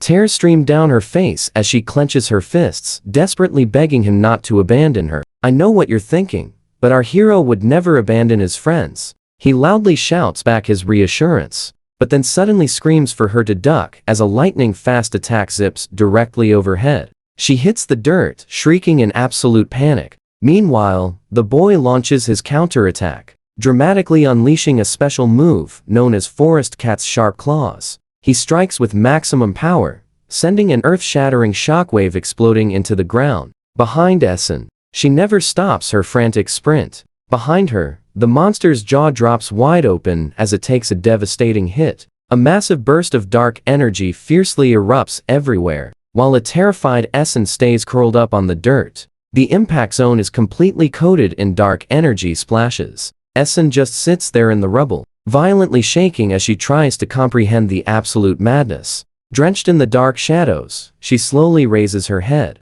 Stuttering through her shock, she barely manages to ask if he seriously just saved her life. Searching for him, she spots our guy casually perched atop a towering street pole. He is sitting up there like it was totally effortless, thrilled that his reckless strategy actually succeeded. He looks slightly annoyed, though. He quietly grumbles to himself, annoyed that he missed the chance to steal the exact skill he wanted. Leaping gracefully from the pole, the boy cheerfully apologizes to Essen for totally using her as bait. Before she can even form a sentence, he urgently interrupts, explaining he needs to bounce before things get too chaotic. He predicts the Church of the Travel God will intervene soon, so he firmly demands she keep his secret abilities completely hidden from everyone. He immediately sprints down the dark alleyway, loudly yelling back that he is counting on her silence. Still frozen on the ground, Essen just stares at his fading silhouette. So what do you and I make of this? Sitting amidst falling debris and dark energy, Essen is left absolutely speechless by today's insane events. Stick with me here. The entire area is violently shaking as our young hero finally spots the very last monster. It barely reacts before he proudly declares its time is totally up. Standing tall while his epic energy flares up like crazy. He looks like a totally different person with all that incredible power swirling around him as the monster gives a desperate screech. The brave boy yells and charges forward with a massive strike, causing a giant explosion that rocks the city street. He lets out an epic shout as the bright light fades, leaving just a deep crater where the beast was. He stands proudly in the middle of the wreckage for a second, then looks up, noticing someone moving across the rooftops. Our boy realizes the epic fight is finally over and screams for Keith. He happily shouts that they actually managed to take down every single monster in the area, and even though he is totally drained, he says his inner fire is still burning hot. He pushes way past his limit until his body finally drops. He hits the dark water with a huge splash, sinking into the mess. He pulls himself up just enough, frantically looking around and calling out to see if Keith safely survived. He loudly repeats that they won, desperately hoping for any kind of sign. Meanwhile, both of them just collapse right into the dark sludge, totally wiped out after that wild battle. The boy crawls over and leans near Keith, his voice dropping gently as he says his friend's name. He looks totally worried until Keith opens his eyes, joking about the noise. He weakly asks his loud friend to stop shouting. Keith stares up at the sky with a tired but charming grin, insisting he is the absolute strongest guy around. The boy just laughs a bit, telling Keith he is truly something else for claiming that right now. Lying there in the wreckage, Keith wonders if the boy's return means the town is safe. The boy cheerfully tells him yes, confirming it is finally all over now. Our boy mentions he got held up earlier fighting off a leaf crab and a leaf serpent. It took some serious time, and now he looks at this massive monster, wondering if they actually won. Now, pay close attention. It does not have a single scratch, making him realize he should have seen this coming. He tells the others he wishes they had warned him about how tough this thing was. Suddenly realizing his epic firewall was not nearly enough, he stands there quietly for a second, then bravely decides he is not taking any risky chances. He says he is going back to patrol the streets one more time just to be safe. First, he grabs Keith and starts moving. He cheerfully says he is getting him to a clinic for help, but Keith starts complaining loudly, calling the boy names and wanting to walk. He claims he can walk just fine, and that being carried around makes his painful burns hurt worse. Still insisting he is the strongest around, the boy jokes that if he is really that strong, he should tough it out. He just cheerfully brushes off the complaints as they spend the rest of the day running around the city. They even have to stop by the local guild branch for a quick questioning, and by the time they finally make it back to the inn, boy is totally spent. He says he just collapsed and instantly slept. The next bright morning rolls around, and the boy heads out, figuring the clinic should be right down from the cozy inn. You and I both saw this. He's just walking along when a mysterious girl in white spots him. She looks incredibly happy to see him, even asking if he is the guy named Essen, which leaves him a bit confused. He politely tells her she is right, though he really has no idea who this mysterious girl is. She gets super excited that she got his name right and introduces herself as Feely, striking a dramatic pose like a cheerful church priest.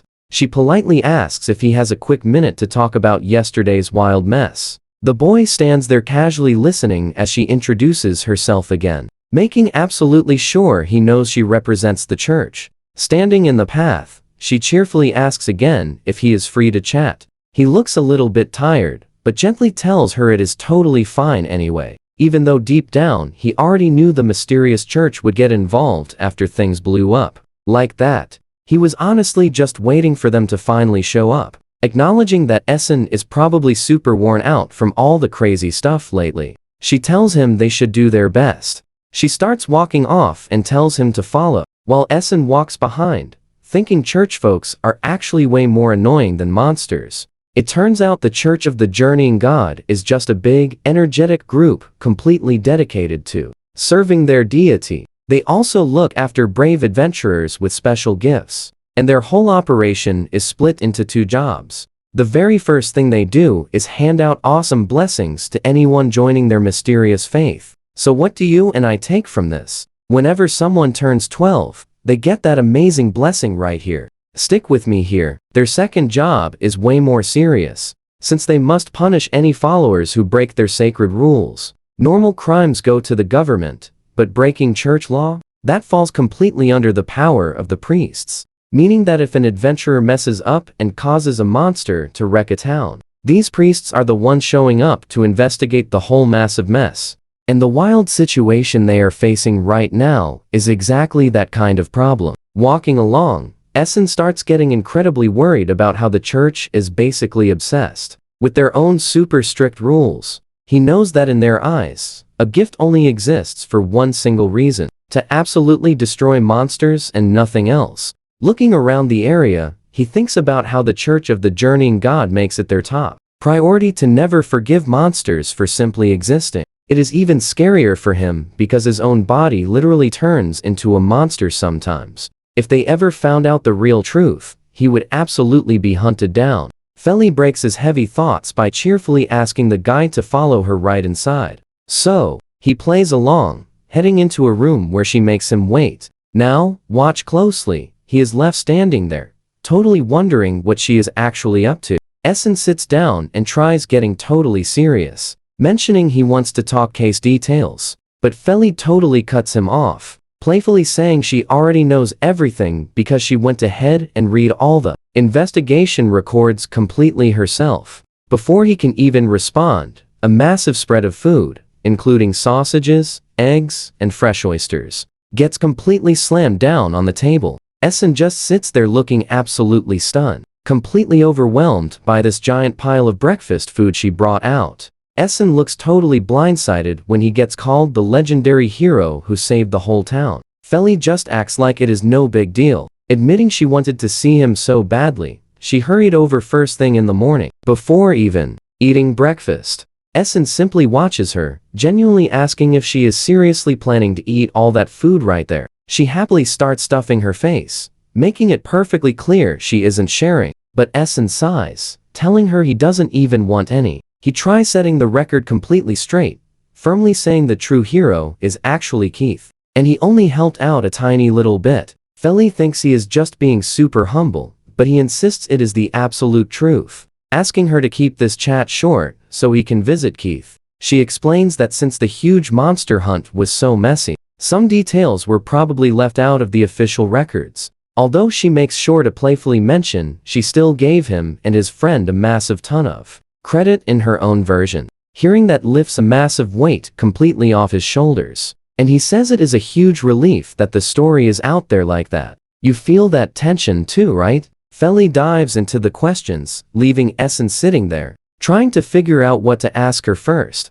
Essen looks a bit nervous, telling her that absolutely everything is exactly like what is written in the official report. Feli smiles and sweetly agrees, but says it is still really important for her to hear the whole story from him personally. Essen looks pretty awkward, finally admitting he wasn't actually there to see the exact moment the monsters started their wild rampage. He quickly explains that he only found out about the massive attack while heading right back from the dungeon, and Feli just keeps happily eating her meal, nodding along as she realizes he wasn't even in town when the incident started. Then she gets a sharp look in her eye, mentioning that despite that, it really seems like he already knew exactly what the culprit looked like. Essen carefully thinks back on it, confirming he only ever recognized that one specific person, but since he only passed by her near the dungeon entrance, he tells her he doesn't actually know her real name or any major details. He asks if they have finally managed to find the culprit yet, but Feli just gives him a super playful look, teasing, "It's a secret."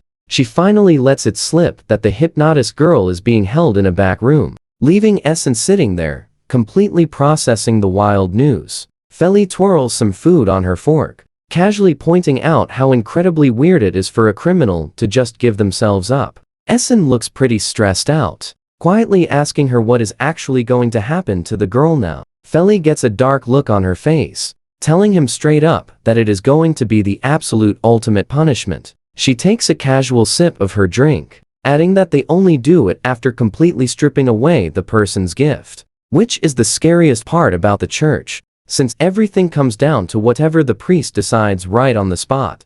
Feli goes on to say that while they all deserve to face judgment, this girl is definitely the most horribly guilty of the bunch. She explains that hypnotizing monsters is one thing, but losing control and putting the whole entire town in massive danger is way worse. Essen looks a bit uneasy, nervously mentioning that he really thought all of this was already perfectly covered inside the report. He points out that the girl's gift actually had a major drawback, making her pull the monsters in the complete opposite direction of the town's evacuation. Wild, right? He argues that even though she messed up, she is the only reason the town's damage wasn't way worse. Let's dive in. Feli gets this super creepy look, asking if her own rank goes up by defeating the exact monster she brought. That question leaves Essen totally speechless. They just sit there in heavy silence, his tea completely going cold. After a bit, she totally lightens the mood, saying she pretty much understands the main idea of what just happened.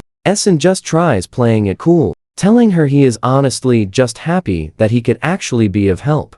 Feli looks right at him, saying she is honestly so glad both he and Keith are around protecting the city. Then she bows her head super low, giving him a formal thank you from the entire church for his actions. Essen looks a little awkward about the whole thing, giving a simple nervous answer. Deciding it is time to head out, he says he will be taking off right now. But just as he leaves, now pay attention here, Feli suddenly brings up a weird rumor about people seeing a monster that looked human, or maybe a person that looked like a monster. She stares him down, asking if he knows anything. Feli looks right at him with a polite smile, asking if Lord Essen has any ideas. Essen completely freaks out, shouting that he absolutely does not know anything at all. He tries to play it off, saying everyone was confused during all the chaos, so people probably just saw things wrong. Feli just nods along, saying she completely understands that even he does not know what is happening inside the city.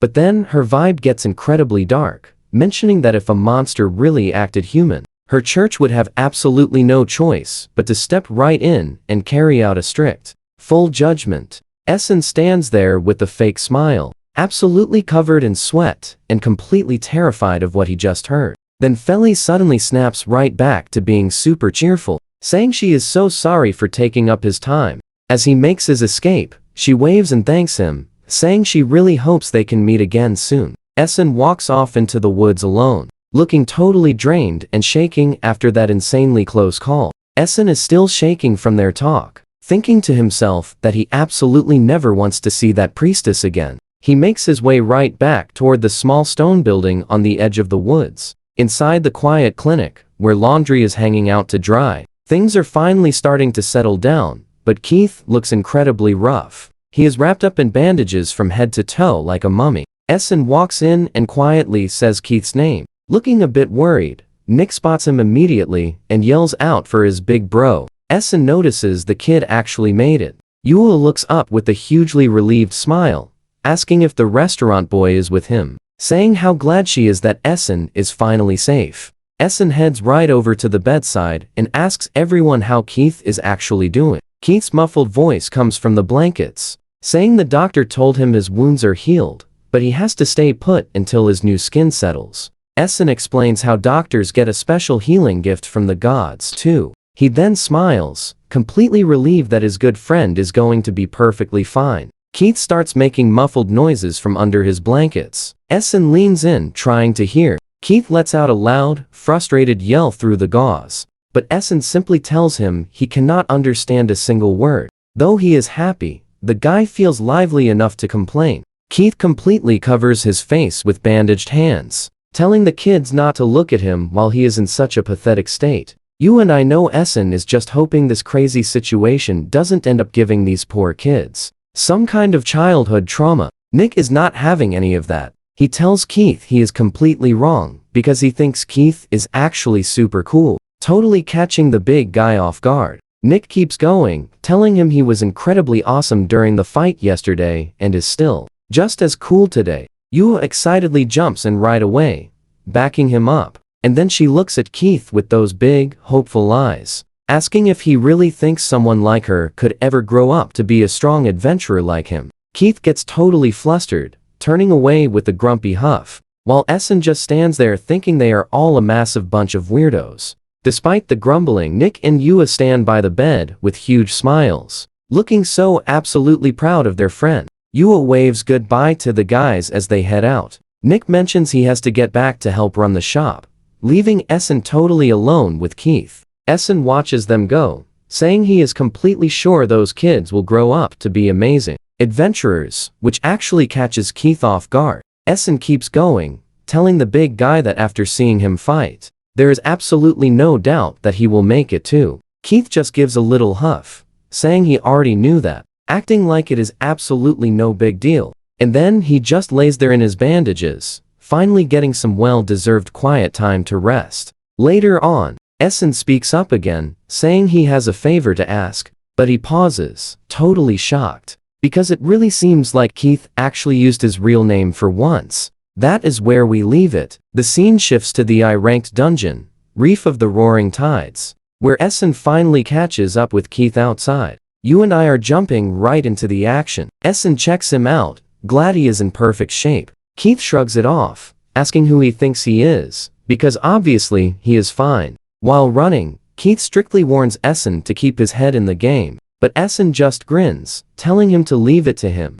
Then, they come face to face with a massive, one-eyed beetle monster that looks ready to totally crush them. Boom! The creature takes a massive energy blast, sending water and wild debris flying everywhere. The scene flashes right back to the hospital, where someone calls out Essen's name. Staring out over the forest, a voice mentions having one single request. Back in that hospital room, Essen is totally shocked that this guy actually wants a huge favor from him. Keith just looks away, acting super embarrassed as he confirms it. Keith immediately snaps back, asking if he has a problem with it. Essen just starts laughing, bringing up how much Keith used to call him a loser. He quickly admits he is just messing around and asks what the favor is. Keith admits the casual joking actually makes this way easier for him. He finally gets straight to the point, asking Essen to help him out with a crazy monster hunt. Keith identifies the target as a leaf shrimp. Essen is shocked, asking if that is the giant beast everyone calls the strongest in the Reef of Tides.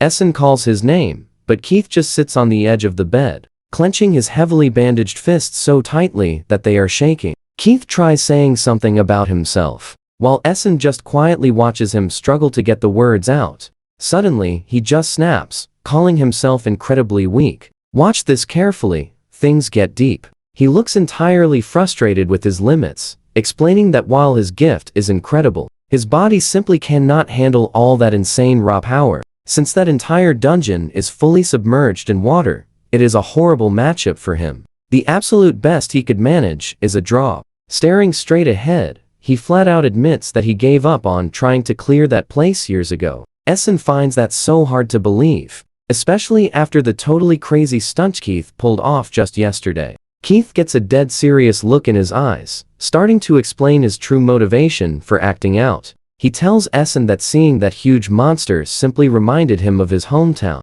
and that was all it took. Keith quickly clarifies he does not think anyone released those monsters on purpose. It is just that he has seen a brutal monster stampede before, completely wiping out his home village. Essen quietly listens as Keith apologizes for bringing it up, but Essen quickly tells him not to even worry about it at all. Keith continues, saying that while his home was definitely destroyed in the chaos, there was one silver lining. Even with all that massive destruction, not a single person lost their life. Looking back, he realizes it was all thanks to one incredibly brave adventurer who stepped up, saving everyone. That guy got injured so badly he had to retire. He could have stayed in the game if he had just waited for backup. Instead, he chose to save the people right in front of him. Remembering the epic scene, Keith thinks about how that legendary man stood his ground, protecting every single villager all by himself. You feel that too, right? Keith looks at Essen, declaring that is what he believes true strength actually is. Essen takes it all in, smiling brightly, telling Keith that is the exact reason he is so focused on becoming stronger. Keith looks up from his hospital bed and insists he has got to grab that leaf shrimp bounty. The boy is caught completely off guard by this sudden, massive request. Repeating the monster's name, he wonders out loud why that specific beast matters. Keith explains that taking it down earns a guild reward called the Water Spirit's Blessing, a very special power, legendary for deeply healing and completely reducing serious burns. It is exactly what he needs to recover. The boy is totally all for it, flashing a huge smile and claiming that reward sounds like it was literally made for him. Catching the boy smirking, Keith instantly gets annoyed, loudly demanding to know why he is making that face. But then his face gets dead serious, asking why the boy is actually going out of his way to help him. Essen just smiles, telling him it is simply because he can tell they both have that exact same burning fire. Jumping back into the action, Essen rapidly dodges a giant shell as the beast crashes. Barely clearing the wild attack, he grins, realizing this huge thing actually moves way faster than it looks. Keith angrily complains the slippery footing is a total mess for him, but Essen just tells him to quit whining right now, hilariously calling him a slowpoke. Keith gets a totally serious look, sharply warning the boy that if he messes this up, they are both definitely done for. Essen just stares down the giant creature, confidently joking about how he is so glad to see it in great shape today. Huge waves violently crash all around them while the monster gets crazy aggressive. Completely soaked in water, Essen reminds himself that his one and only job right now is bait. So, he quickly dashes in, landing a blindingly fast strike against the monster's shell. That is where we pause. It is frustrating, but Essen knows he lacks Keith's power. Alright, you and I are jumping right into the action. This beast is way tougher than usual, and Keith needs time to charge his finishing move. The game plan is super simple. Essen will use his wild speed to chip away at the monster's health. Then Keith can step up for the finish. So the boy starts bouncing across the rocks, leading this massive beast on an absolutely crazy water chase. Essen keeps tossing out taunts, telling the beast that despite all its flashy power, it only moves in straight, predictable lines.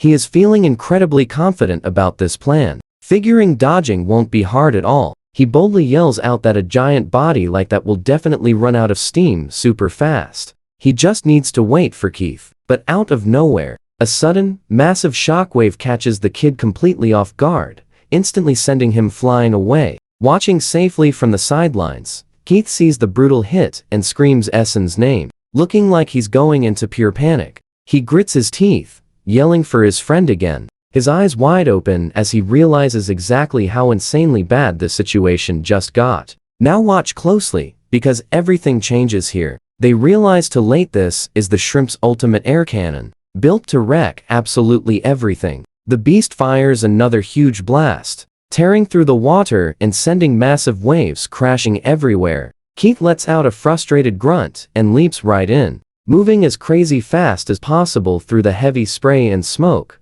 he finally reaches the boy, asking if he's okay while desperately trying to shield him from the destructive aftermath. Keith stares ahead with wide eyes, completely sweating as he realizes how much real trouble they're in. The kid tries apologizing for dropping his guard, but Keith snaps right back, telling him he absolutely cannot take this enemy lightly just because they are teaming up.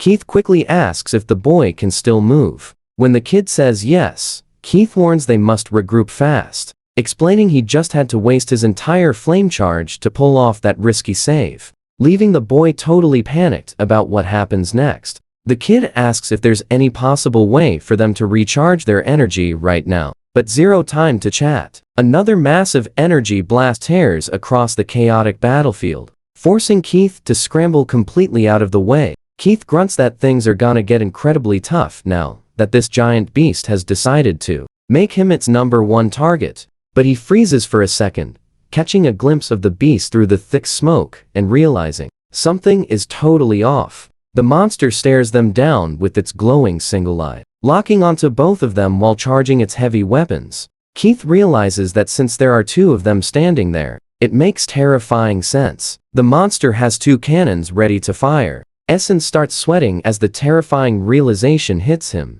He nervously asks what this actually means for them. You and I both feel the panic here. The beast starts blasting everything, targeting them simultaneously and forcing our duo to scramble through the dirt. Essen curses under his breath, desperately trying to stay ahead of the massive explosions. Looking completely wiped out today, he realizes they can't even catch a breath or try recovering if these crazy attacks keep coming like this.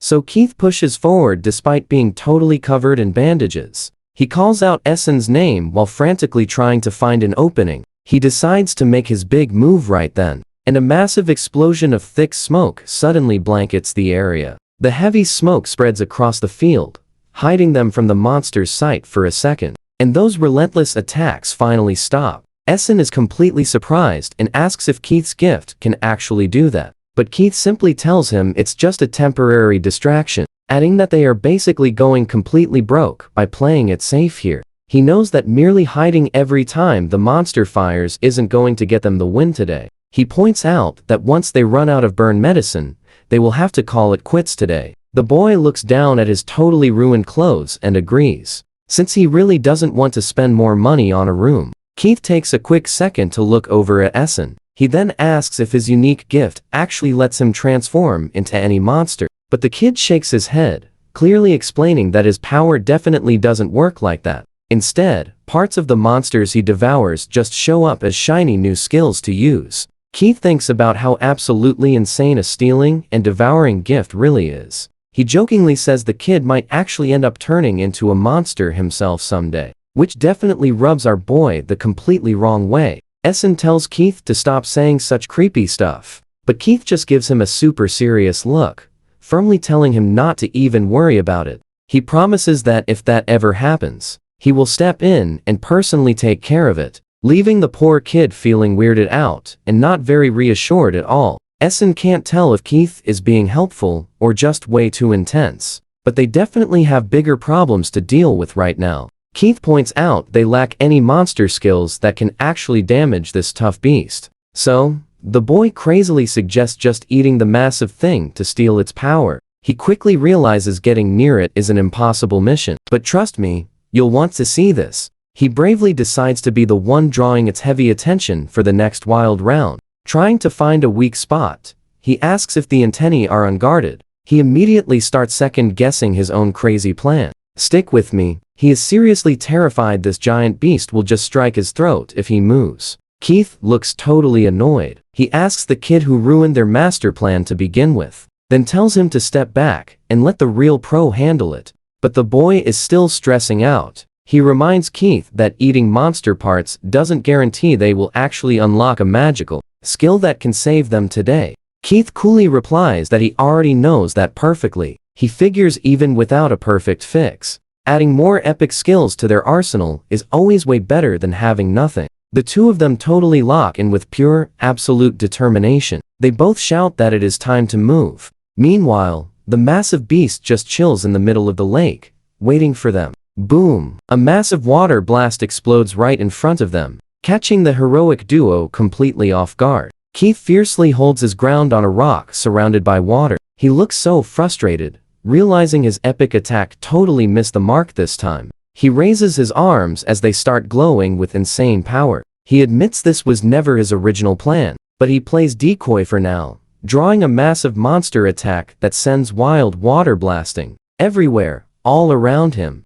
As he braces for impact, Keith spots something super important. He realizes the monster's attacks lose serious power from a distance. The beast's attack smashes into the boy's shield, creating an absolutely massive shockwave. Energy spins in a wild vortex. The kid realizes the two powers are simply canceling each other out. Now pay attention. Keith realizes it isn't a simple cancellation. It is pure synergy. Pushing through the massive blast together, they perfectly combine their strength for an epic counterattack. The girl watches the kid charge while Keith stays totally locked in. Suddenly, a system notification pops up. He just unlocked the leaf shrimp blank cannon skill. The excited kid shouts he will use it right away. Charging forward, he fires a massive cannon blast, tearing straight through the water. But wow, he is completely shocked by how hard the intense recoil actually knocks him back. The kid worries his ultimate move wasn't enough to drop the beast, but Keith yells it is completely fine. He surprises the kid, explaining how the monster's air cannon simply works by compressing air inside its massive pincers. He figures firing his flames at the exact same time as that huge cannon will create something absolutely massive. Together, they both deeply struggle against the insane pressure. While the beast keeps pushing back, Keith yells there is zero time for explanations, telling the kid to fire that air cannon at absolute full power. The kid asks if this move will really win it. Keith admits he does not know, but they still gotta go for it. The boy decides to trust him completely. Keith unleashes his fierce prominence flames while the kid fires his blast at the exact same second. The powers perfectly mix into one giant beam, slamming right into the monster's chest before the entire thing just explodes. It completely blows a massive hole straight through the giant beast. You and I gotta watch this epic combined attack hit home. The beast gets totally blown apart in a giant explosion, filling the whole area with thick smoke. When the dust settles, our victorious duo stands proudly among the epic wreckage. The boy starts happily cheering. He shouts that they actually won. Meanwhile, Keith stands there looking incredibly cool. The kid gives him a massive thumbs up, crediting the epic victory to his quick thinking. Keith just smiles and smoothly says of course, playfully bragging a little about being the absolute strongest. He drops down to grab a part, asking if these shrimp legs will actually secure that legendary water spirit's blessing. Checking the prize, he notices it is slightly burnt from the blast, but happily figures it will totally still work. Holding the leg up toward the sky, he knows this item will definitely help him reach a completely new power level. Keith asks what is next, and the kid admits he is totally broke, needing to head home since an inn is too expensive. The boy looks over, asking Keith what he is doing now. Keith replies he will stick around since he promised to help train his brand new disciple. Realizing this is where they split, the boy says goodbye. Keith smiles, hoping they are both top-tier elite adventurers the next time their paths cross. The happy boy just smiles, declaring that is exactly what he plans to do. As they walk opposite ways, the boy says he really helped out and shouts a loud thanks. Keith looks back with a grin, shouting his own loud thanks. The kid laughs, telling him he is completely welcome.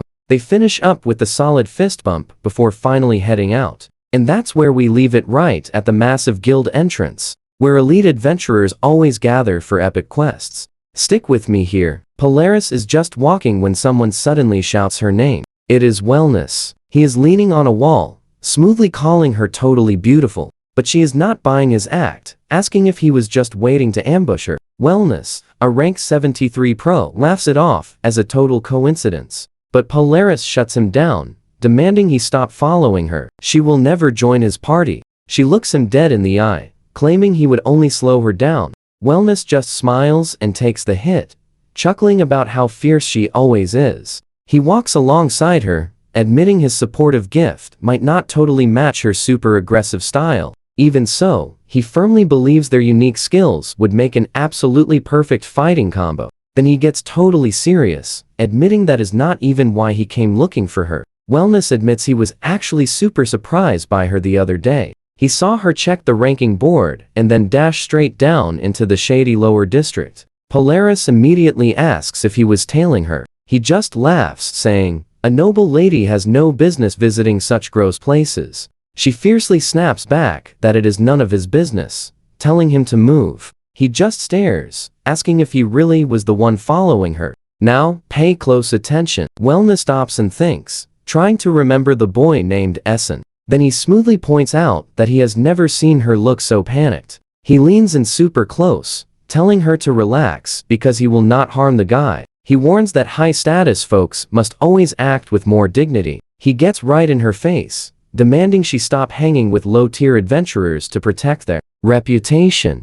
Wellness leans closer, whispering that her behavior from here on decides the fate of that kid. Polaris furiously clenches her teeth while Wellness simply laughs. Pausing their dramatic trash talk today, Polaris angrily turns around and walks away without speaking. Wellness shouts that she really needs to think about his offer. She glares back with absolute disgust as his door remains open. Meanwhile, it is a gorgeous afternoon. The Junior Adventure Guild is super busy with everyone heading out on exciting new quests. Essen checks the giant board and sees his name sitting at rank 65,000. He excitedly pumps his fist, feeling completely hyped about his massive jump from rank 85,000 prior. It turns out that recent epic expedition really boosted him. You and I know that weird feeling, right? Ranking up just because a totally crazy monster rampaged. Uhu suddenly spots Essen walking through the guild, calling out his name. He waves. She happily says it has been way too long,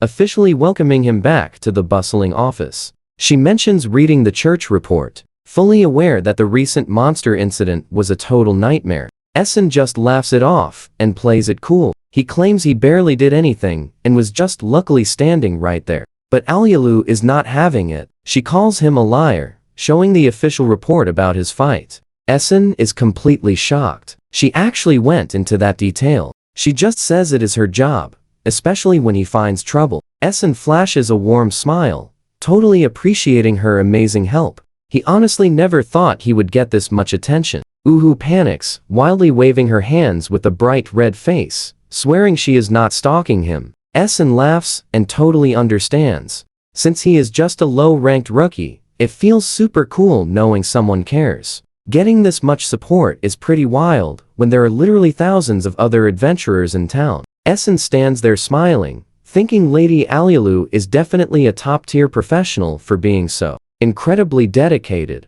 But Alyalu is totally flustered. She loudly shouts that it is just her basic job. As a low-rank guild employee, she insists she lacks free time to cheer for specific adventurers like him. Essen playfully asks if she is mad, making her instantly snap back she is not. She grows a bit quieter, staring at her papers, softly admitting she is just glad he survived safely. Essen gives her a super gentle look, softly saying he hears her. Alyalu gets her bright energy back, telling him to work hard. But then she mentions some mysterious rumors about weird gadgets in the shady lower districts. So what do you and I think? After that incident, Essen agrees the security is terrible. Let's dive right in. He tells her to stay safe, which she loves, until she suddenly ducks down, awkwardly trying to change the subject completely. Uhu whips out a notebook, beaming with a massive smile, showing off a custom dungeon guide she actually made. Essen is totally touched. She handcrafted it for him,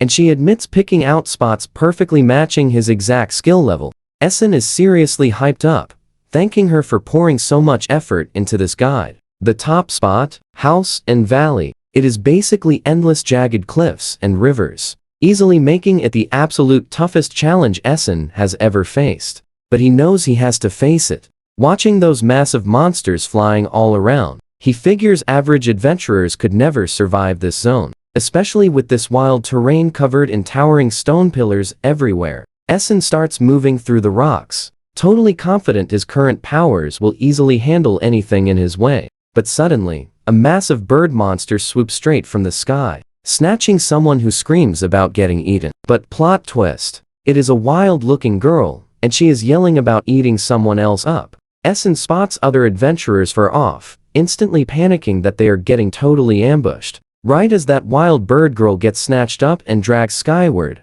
screaming her lungs out. Now watch this closely, guys. Essen sees the Valley Falcon and knows he must act. But suddenly, he feels totally sick, clutching his aching head in pure agony. Realizing he still is not used to these new eyes, he forcefully deactivates his visual powers. Looking back up, he is completely shocked by how far that beast has already flown. Meanwhile, the girl is actually thrilled, screaming about how incredibly cool it is to fly. Since she isn't eaten yet, she guesses they're taking her to their nest. But glancing down, she spots something moving insanely fast right below her. Essen fights the pain and charges forward, loudly screaming that he will save her. Essen sprints ahead, completely weirded out that a monster literally just spoke. While the wild girl panics, he stays perfectly cool. Having already scanned the area, there is a deep river below to catch their fall. Pouring every ounce of his strength into one massive strike, he shouts he is not done. He triggers his wing skill, unleashing a massive arc of energy through the sky. The attack lands perfectly on the giant bird's leg. Seeing this, the girl is completely stunned as everything violently shakes. Essen screams out his sharp claw attack, slicing straight through the monster bird. It screeches loudly as the girl loses her balance, plummeting straight toward the canyon floor while screaming at the top of her lungs. She looks up in absolute shock as the beast's claw gets completely torn apart. Bright energy spraying everywhere. Suddenly, a system notification says he won silver wings. Essen sees it, knowing it is go time, and they both vanish into a brilliant flash as they fall. Plummeting down, Essen reaches out, yelling for the girl to grab his hand so he can help. She shouts back, reaching out, just barely missing his hand mid-air. But finally, they lock hands tight as giant white feathers gracefully drift all around them. The skill activates. Essen holds her close, gliding through the canyon with massive white wings spread out. As the ground rushes up, they think they stopped the fall just in time. But boom, they slam into the river, and Essen admits they definitely did not slow down enough. The canyon goes totally quiet as they both just float in the water, completely surrounded by towering rocks. Essen apologizes for the rough landing, glancing down at his totally ruined clothes. But the girl just stares, reminding him that he literally just saved their lives. He gives a huge relieved smile, asking if she got hurt, clearly way more worried about her safety than his own. Grabbing her hand, he says they have important business. But this girl is absolutely losing her mind over what she saw. She loudly shouts, asking what that form was, and if he is even human. She gets right in his face, asking if those monster parts are a special gift. Completely hyped, she begs him to do it again. Essen just stands there, totally stunned.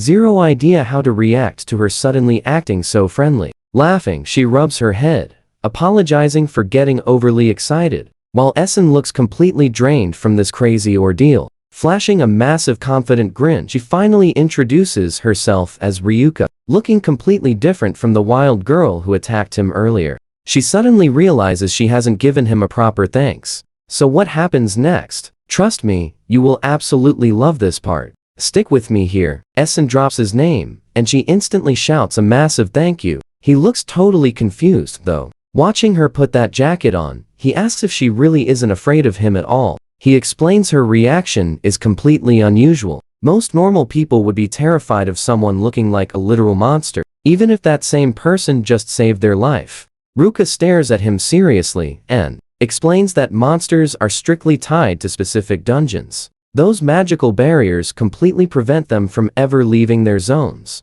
She points a finger up, thinking the whole situation through. Realizing his wild transformation might just be a rare gift, Essen nods in agreement while standing in the rocky canyon, though she admits he could potentially be an entirely undiscovered monster species. She suddenly gets this incredibly intense look on her face, leaning in to say something. Suddenly, she entirely loses her cool. Blushing hard, she loudly screams about absolutely loving all monsters. Essen looks completely freaked out as she cheerfully declares it wouldn't even matter if he was one. He stares in pure disbelief when she admits she'd actually love to get even closer to a cool, humanoid monster like him. She totally geeks out over how incredible they are, utterly obsessed with their perfect hunting bodies, genuinely thinking their entire fierce aesthetic is just absolutely irresistible. She even confesses she only let him grab her earlier just to admire his amazing form. She didn't care at all about what happened next. Now watch this closely. Essen tries walking away, ignoring her,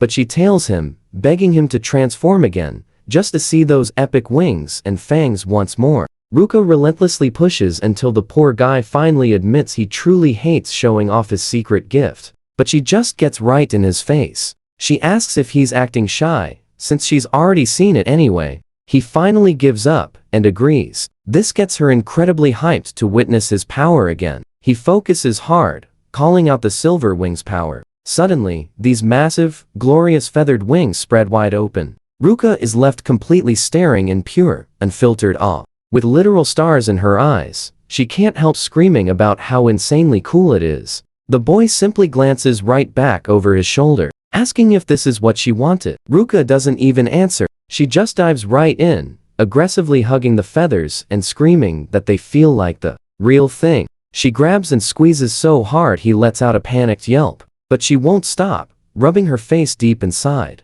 Amazed. They're way softer and darker than she expected. The boy lets out a massive shout as Ruka keeps aggressively playing with them. She just randomly complains about them lacking that wild, beastly smell. He absolutely loses it, demanding she stop. She's jumping around like a hyper kid, making it completely impossible for him to maintain his awesome beast form. The magical wings shatter into loose feathers, leaving the poor guy completely out of breath. Looking her straight in the eye, he declares the show is officially over. Ruka hates hearing that, but he admits her licking the wings just gives him major creeps. We both felt that one. Turns out, he feels everything through those wings. Her grabbing them just feels incredibly weird for him. Ruka totally slumps over, looking ridiculously disappointed. She quietly mutters that it wasn't like they were going to break. But our boy gets extremely flustered. He nervously stammers that having her chest pressed against him that makes him feel restless. So,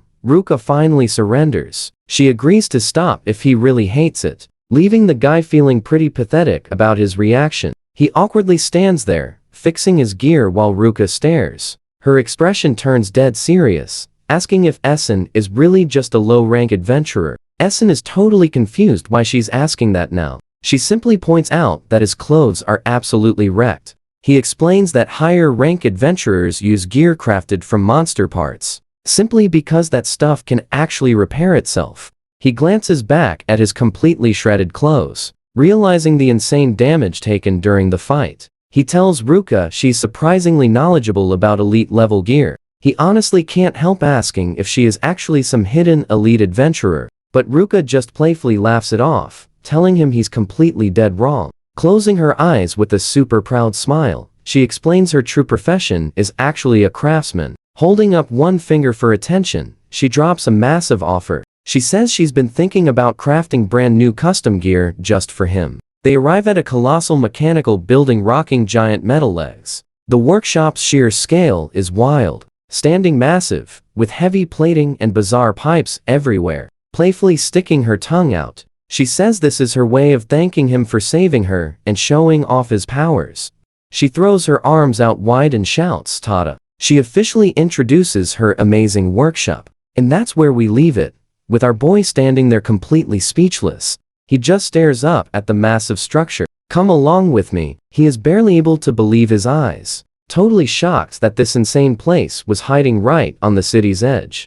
He thinks to himself that for his first workshop visit, this is way over the top. Ruka just laughs, joking it looks way more like a monster than an actual shop. He just looks completely exhausted, asking her why it has legs like some massive, creepy spider. Walking along, Ruka explains she actually summoned this entire place with her gift, proudly calling it her own magic engineering workshop. Following her upstairs, he admits that having a special craftsman gift like hers is actually really cool. Ruka wiggles her finger, telling him he has the totally wrong idea about how her power works. She explains most craftsmen are just normal blacksmiths or cooks focused on simple trades. Her gift is totally different, built purely for high-level tech and skills. Smiling big, she says her power stands out from everyone else, just like his. He just smiles right back, asking if that means she is a special one too. Ruka laughs, totally loving the sound of that.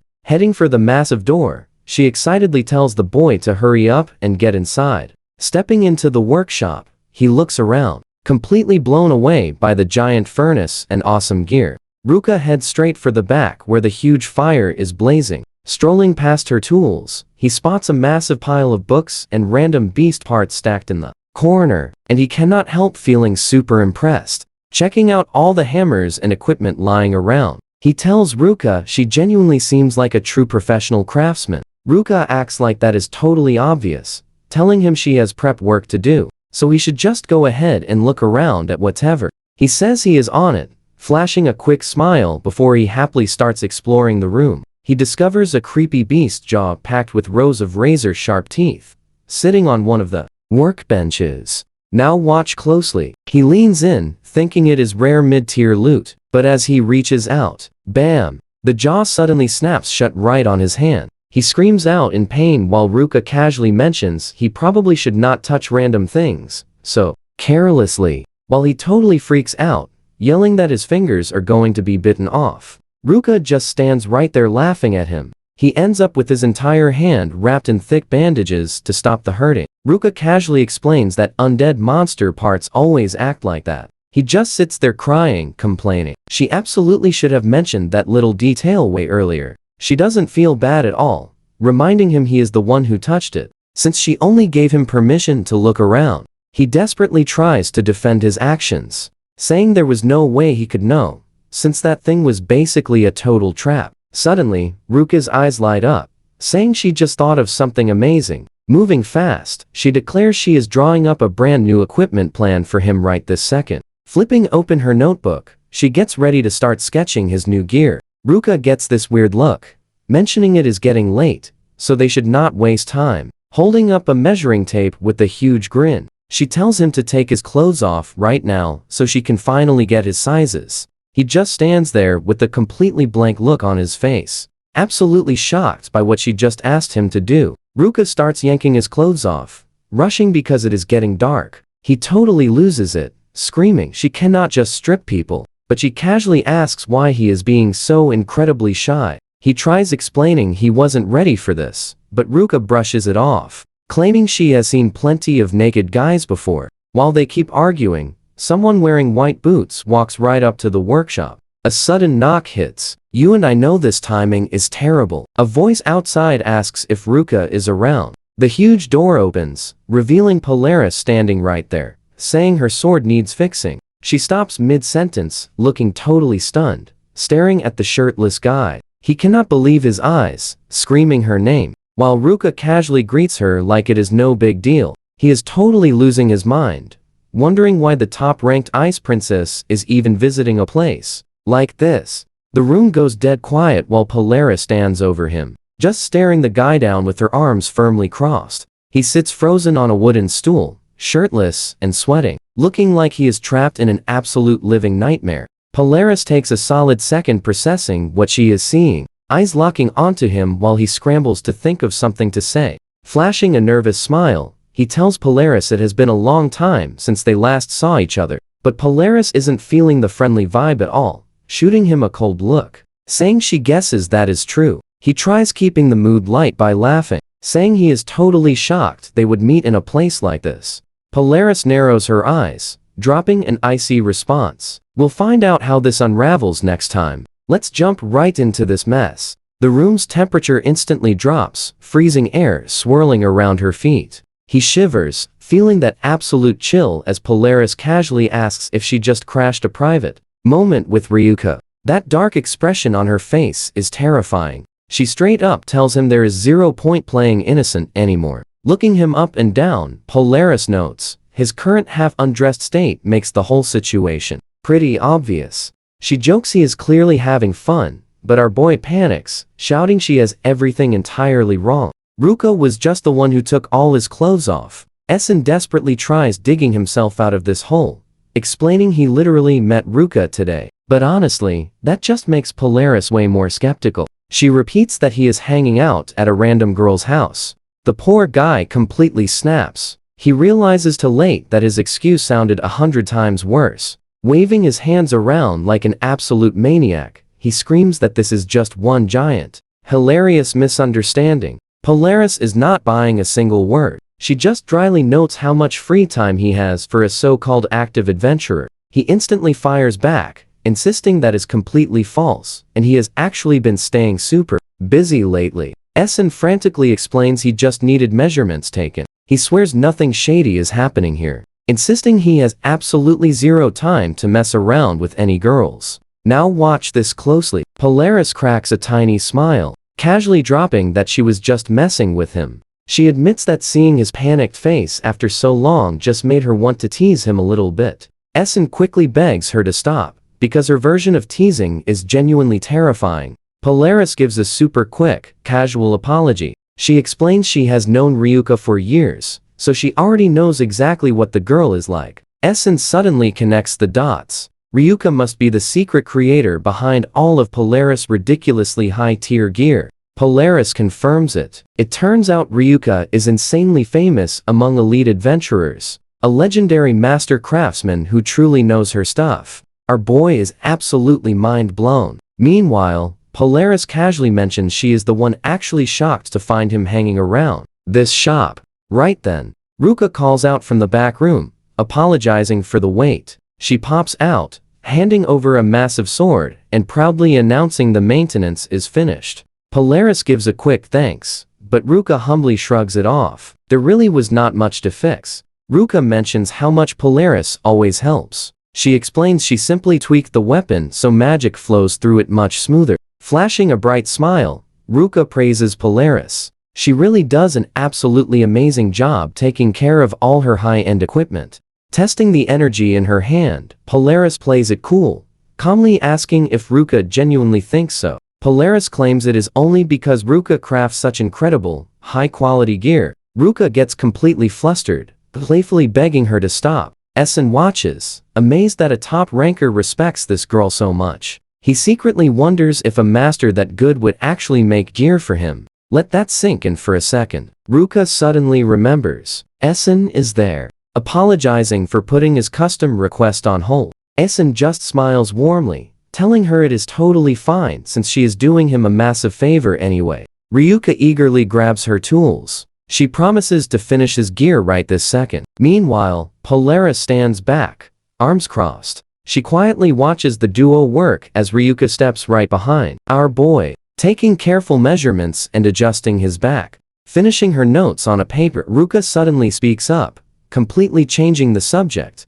Glancing between the two of them, she curiously asks if they actually know each other. Essen confirms they do. Polaris agrees, although she seems a bit more reserved about it. While pouring herself a fresh drink, Polaris casually adds, they just happen to share a hometown. Ryuka finds that super interesting, since you rarely see that out here. She notes they are both solo adventurers. Why not work together if they came from the exact same place? Do they just hate each other? Essen laughs awkwardly, admitting they actually tried forming a party when they first started out. Polaris takes a slow sip, bluntly explaining that their massive gap in skill levels became super obvious almost immediately. She looks over with a very serious expression. She mentions Essen was actually the one who broke up the party. This leaves him totally flustered, awkwardly apologizing for how things ended back then. He smiles awkwardly, admitting he knew all along that he was just holding her back. Ruka nods, totally getting it. Polaris' incredible rise to absolute power was honestly on another level entirely. Makes you think, right? Polaris came out of nowhere, shooting straight into those legendary ranks. Stick with me. Hitting rank 9 in 1 year is wild, since most people never break top 10,000. Ruka figures Essen just refused to be carried by her friend, assuming it was definitely a pride thing. But our boy looks her straight in the eye. Saying a high rank means absolutely nothing without the actual skills to back it up. Ruka smiles, casually dropping how much she loves Essen's bold attitude. This completely catches Polaris off guard. Ruka teases them even more while the boy freaks out, yelling that she has the completely wrong idea. Back to business. Ruka uses a quill to mark his hand, promising gear that matches his epic resolve. Polaris watches them closely, wondering why a top-tier crafter would go this far for him. Ryuka licks her lip with a big grin, explaining this gear is her. Thanks for saving her in the dungeon. Polaris closes her eyes, taking it all in, finally understanding the crafter's massive effort. Looking back, Ruka remembers, their first meeting felt exactly like this. Total chaos with people screaming for help. Polaris points out how Ruka managed to drag Essen right into her mess. This makes the crafter absolutely panic, apologizing frantically for causing so much trouble. The boy just gives a confident thumbs up. He is 100% sure Essen will get way stronger from here, and Polaris quietly agrees with him. She smiles to herself, admitting she is actually excited to see that, mostly because things would be super boring otherwise. The boy gets this super serious look, promising her that he will definitely catch up to her level. Ryuka and Polaris trade a look. They both feel the heavy weight of his resolve. The room goes quiet until Polaris finally decides to head home, leaving Ryuka and the boy waving goodbye. Now watch closely. The door clicks open, a voice calls out, and Wellness walks right in. He flashes Polaris a super smug smile, telling her to give him a break while questioning her remote hangout. Polaris completely loses it, yelling his name and angrily accusing him of stalking her there. The boy just stands there super confused, while Polaris starts sweating from the stress. Wellness gets this super creepy look. Polaris wonders if his sudden appearance here is just a random coincidence. She glares at him, spitting his name out like a literal curse. The boy tries wrapping his head around this, asking if Polaris knows the guy. Just as Wellness finally spots him, Wellness suddenly covers his nose, making a disgusted face like he smells something undeniably nasty in the air. He walks right up to the kid, looking him up and down with cold eyes that scream absolute pure superiority. The boy finally snaps, looking the guy straight in the eye to ask what his deal is. Wellness just stands there laughing behind his hand, like he holds some huge secret, staring the kid down with pure disgust, questioning his presence here. The boy is completely caught off guard by the insult, staring and asking what his problem is. Polaris has officially had enough. She tells Wellness to knock it off,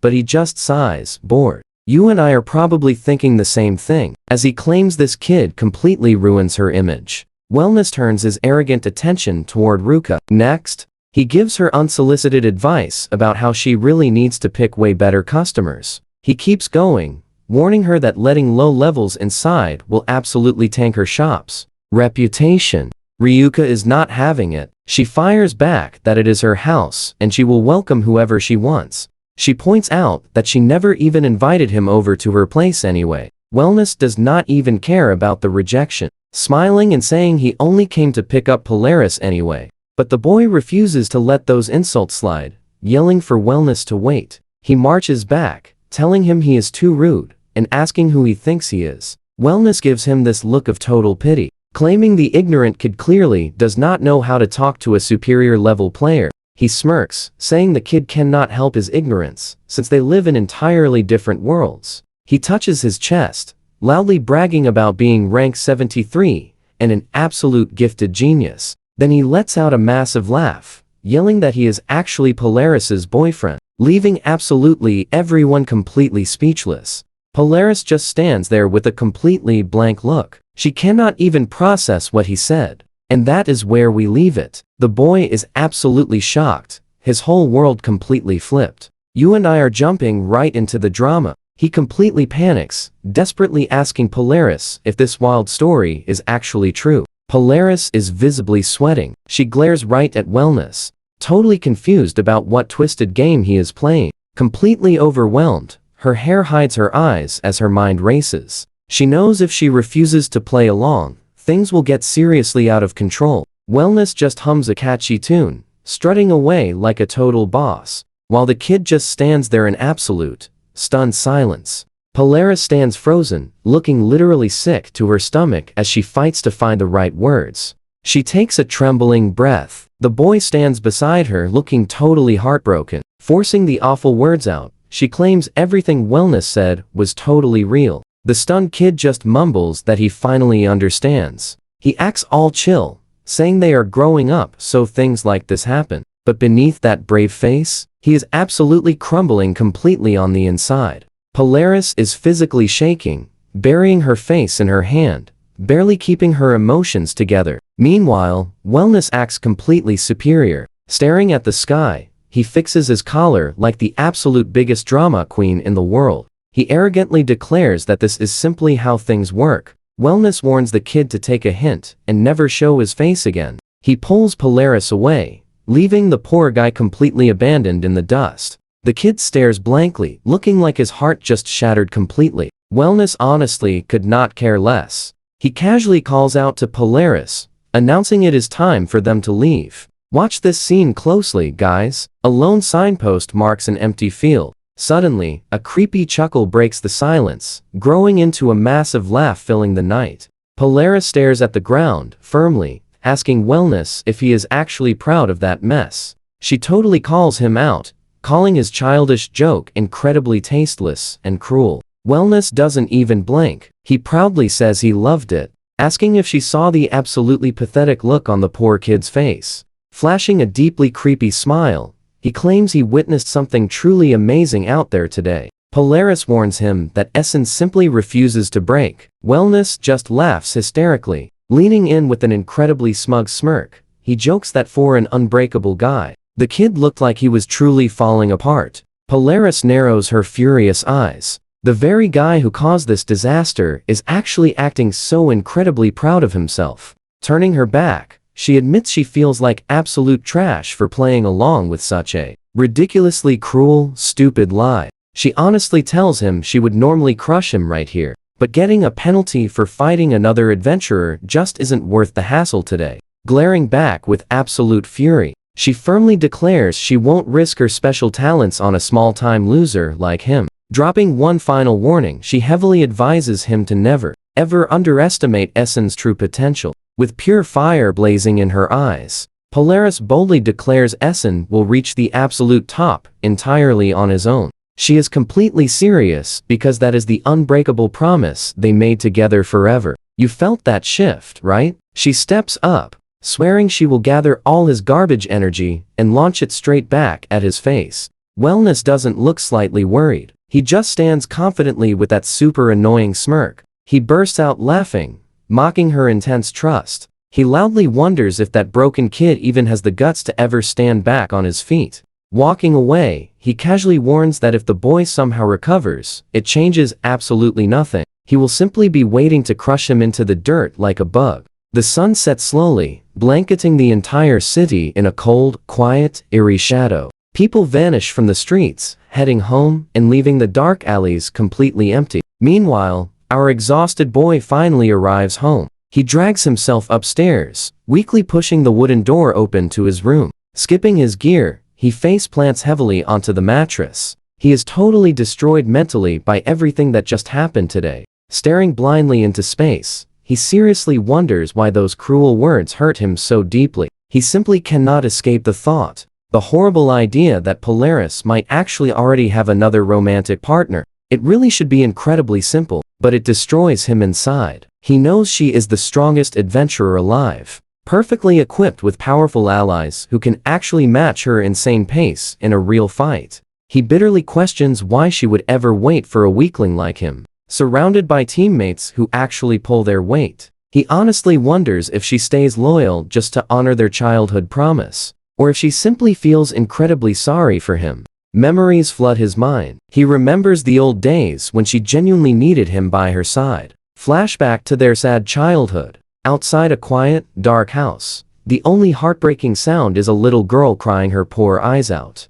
Tiny Polaris cowers in a corner, suddenly hearing a gentle voice call out her name. The boy appears, begging her to escape her cruel dad. She is amazed he came. What do we make of this past? Trust me, this emotional journey is just starting. Let's dive in. He is getting her out of there forever. Polaris panics, totally clueless on where to run. But our boy, he just says anywhere is miles better than this awful place. Suddenly, her dad spots them. He screams, demanding to know what they think they are pulling. The boy yanks her away, but the man goes absolutely berserk. He screams about his ruined house, then suddenly smashes a glass bottle right over his head. Polaris screams in shock, but our guy stands tall to protect her, taking a massive punch straight to the jaw without taking a single step back. Somehow, they make a run for it. He looks at her, promising that no matter where they end up, he will always be her ultimate shield.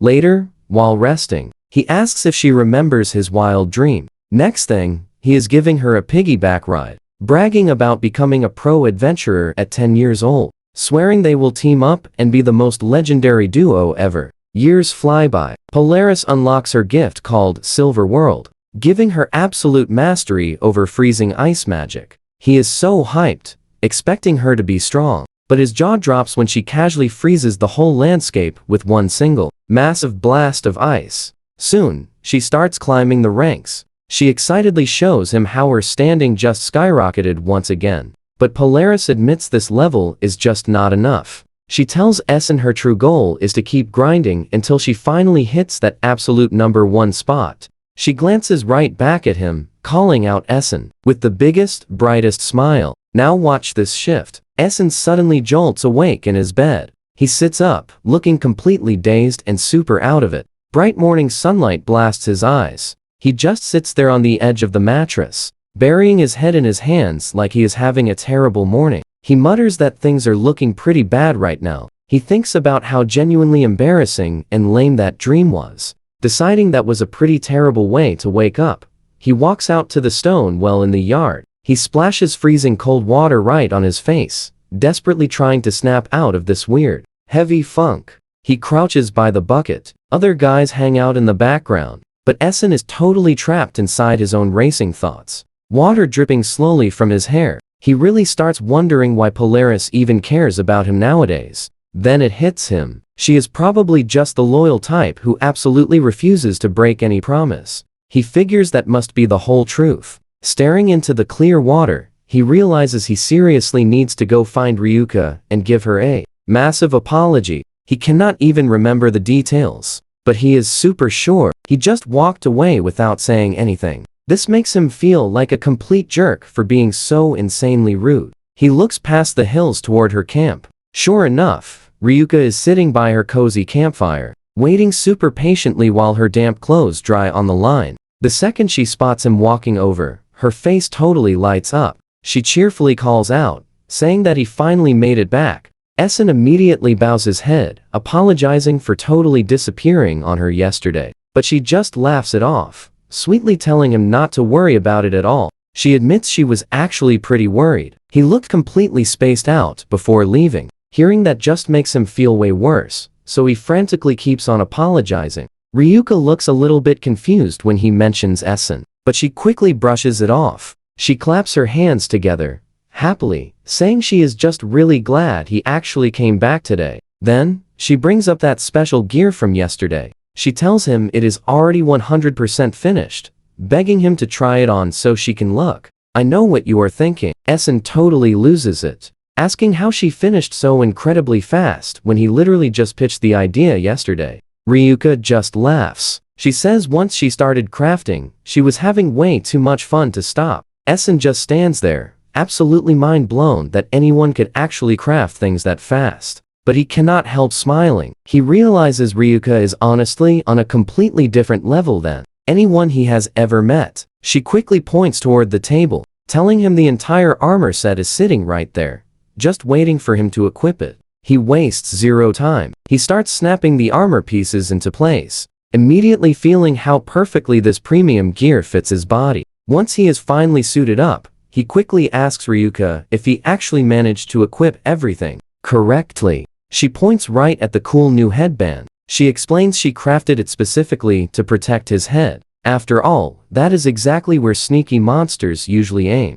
The rest of the suit? Pure speed. It uses lightweight monster fibers and magic-infused plates across his vital spots, keeping him super safe without slowing his movements down one bit. But the most epic part is the shape memory feature. This wild magic lets the armor literally repair itself if it ever gets damaged during combat. Even using mid-tier materials, she proudly promises, this suit is durable enough to easily survive the most dangerous, high-ranking dungeons out there. Essen starts happily jumping around in his brand new gear. He yells about how light and incredibly awesome it feels. Meanwhile, Ryuka just beams with pride over her masterpiece. So what do we make of this? Ryuka wants to test the self-repair feature, and Essen is super hyped. She smiles, admiring her work, playfully mentioning how his wings look completely amazing in this suit, while he just awkwardly stands there. Stick with me here. The armor's fabric starts shifting and magically repairing itself,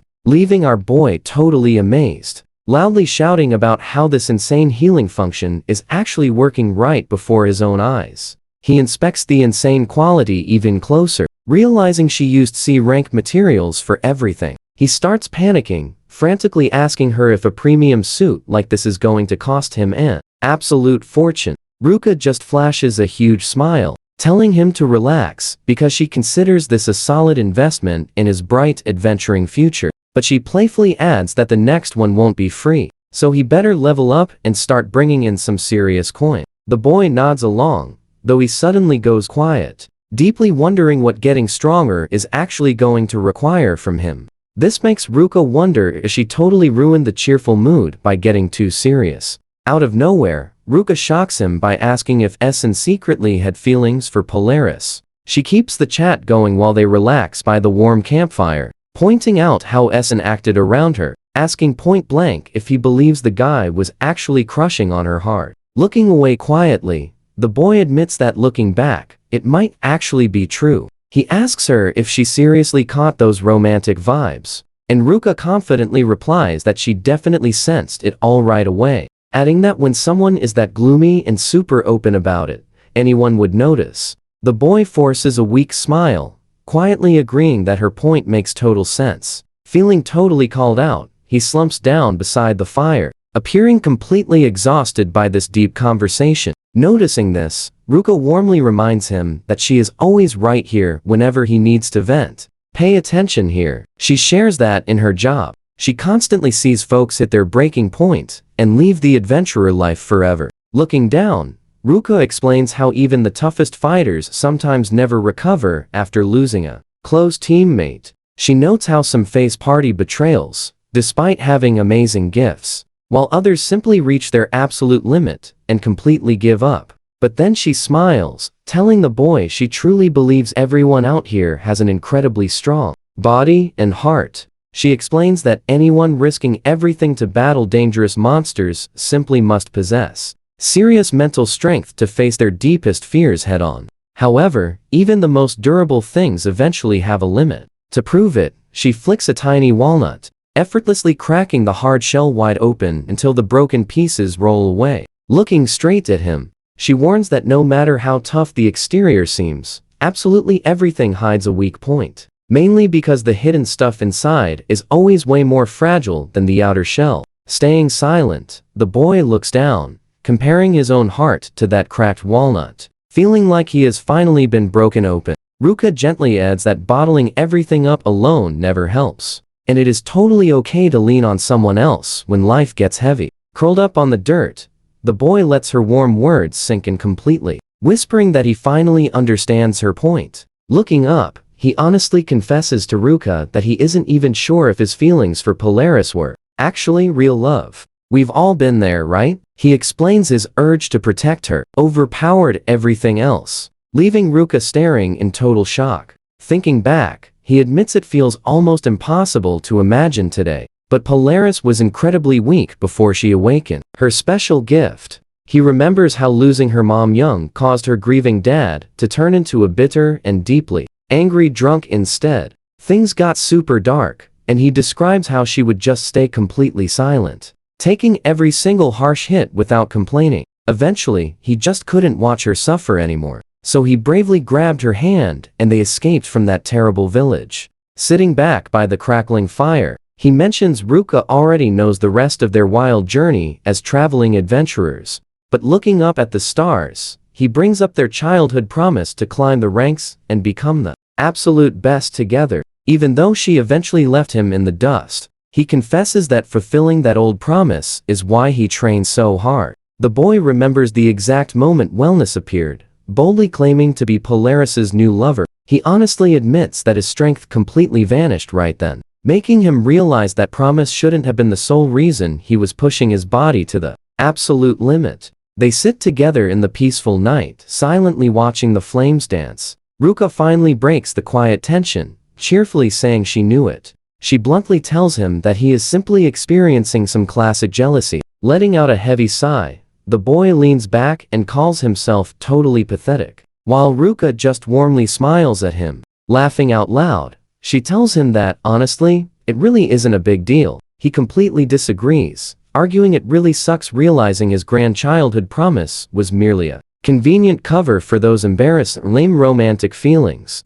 Locking eyes with him, Ruka firmly states that she doesn't believe that is the truth whatsoever. She explains that if he is brave enough to confess those ugly emotions out loud, then he is definitely going to be okay. Still looking uncertain, the boy asks if he'll be fine, genuinely terrified he might never find another strong reason to keep moving forward. And that's where we stop. Ruka tells him point blank that he doesn't need to change his feelings. Stick with me here. Our boy looks completely confused about where she is going. Pointing a finger, she explains, he hasn't even heard Polaris's side yet. He absolutely shouldn't act like some selfish jerk who just kidnapped her. Looking down at the ground, the boy sighs. That is a pretty harsh description. Ruka doesn't stop. She asks if a brazen guy would really give up on his crush just because she might have a lover. The boy just sits there, looking absolutely exhausted right now. But then his resolve returns. Clutching his arm, he finally admits that deep down, he cannot give her up. Looking up with fire in his eyes, he says his feelings helped him save her before, and because he still likes her, he wants to be the one protecting her forever. A vision of Polaris smiling flashes into his mind. He explains he wants to reach her level so they can finally stand together as total equals. Ruka starts cheering him on, shouting that is the spirit, but he instantly slumps over, worrying he is just a nuisance. Ruka loses it, screaming to stop backing down constantly. With a playful wink, Ruka points at herself. She tells him if Polaris dumps him, he should just become her lover instead. His eyes go wide, letting out a shocked shout. That sudden, totally weird proposal completely throws him off. Leaning in with intense energy, she tells him that she is more than happy, being his reason to keep fighting. Watch this. Things get weird. She hugs herself, dreaming out loud about being his lover, wrapped in lizard tails or falcon wings. She keeps going, blushing, admitting that getting grabbed by a frog tongue sounds like a completely fantastic time. The boy stands there, a look of pure horror freezing his face. Realization suddenly hits him hard. He finally understands why she is so interested. Because of his summoning powers, she thinks she can use his monsters for her super creepy fantasies. Him making endless monsters is a total win for her. Panicking, he backs away, begging for a break and shouting that he definitely does not share her extremely weird hobbies. Clearing her throat, Ruka seriously tells him to put the jokes aside momentarily. He looks totally unsure if she was joking. Seeing him acting normally again, she gives a big, genuine smile and asks if he is okay. The boy looks over, thanking Ruka. She laughs it off, saying it is no big deal since seeing friends feeling down is never any fun. She jokes she is helping, so he gets famous and spends cash at her place. This makes him realize he really must recover. Staring at the campfire, he completely agrees, feeling fresh, motivation surging. Adjusting his glove, he firmly promises to give this adventurer lifestyle one more shot. Ryuka flashes a huge supportive smile, obviously thrilled to finally see his true self returning. As he turns away, she loudly yells at him to give it absolutely everything. You feel that hype, right? Rocking Ryuka's new gear, he confidently jumps mid-air, wiping out monsters like they are absolutely nothing. He is totally destroying anything crossing his wild path. Training and fresh equipment make a massive difference. Just like that, 3 weeks fly by. With his upgraded setup, he never stays put, instead aggressively raiding every single dungeon he can uncover. Totally focused on the grind, he gathers numerous new skills, determined to finally reach the top. He shows off the Tenku skill from the Valley Griffin. It literally lets him kick air to jump around. Total movement upgrade. Plus, mastering the Whale and Basilisk, Evil Eye lets him turn his targets directly into stone. With these crazy new abilities, it is obvious he has gotten way stronger than before. Feeling amazing about his progress, he heads back, checking the boards to see his exact world ranking after that intense grind. Finding his name, he sees Essen climbed to rank 50,553. What a massive jump. He is spots away from breaking the top 50,000, finally placing him right into the intermediate rank. While he is celebrating,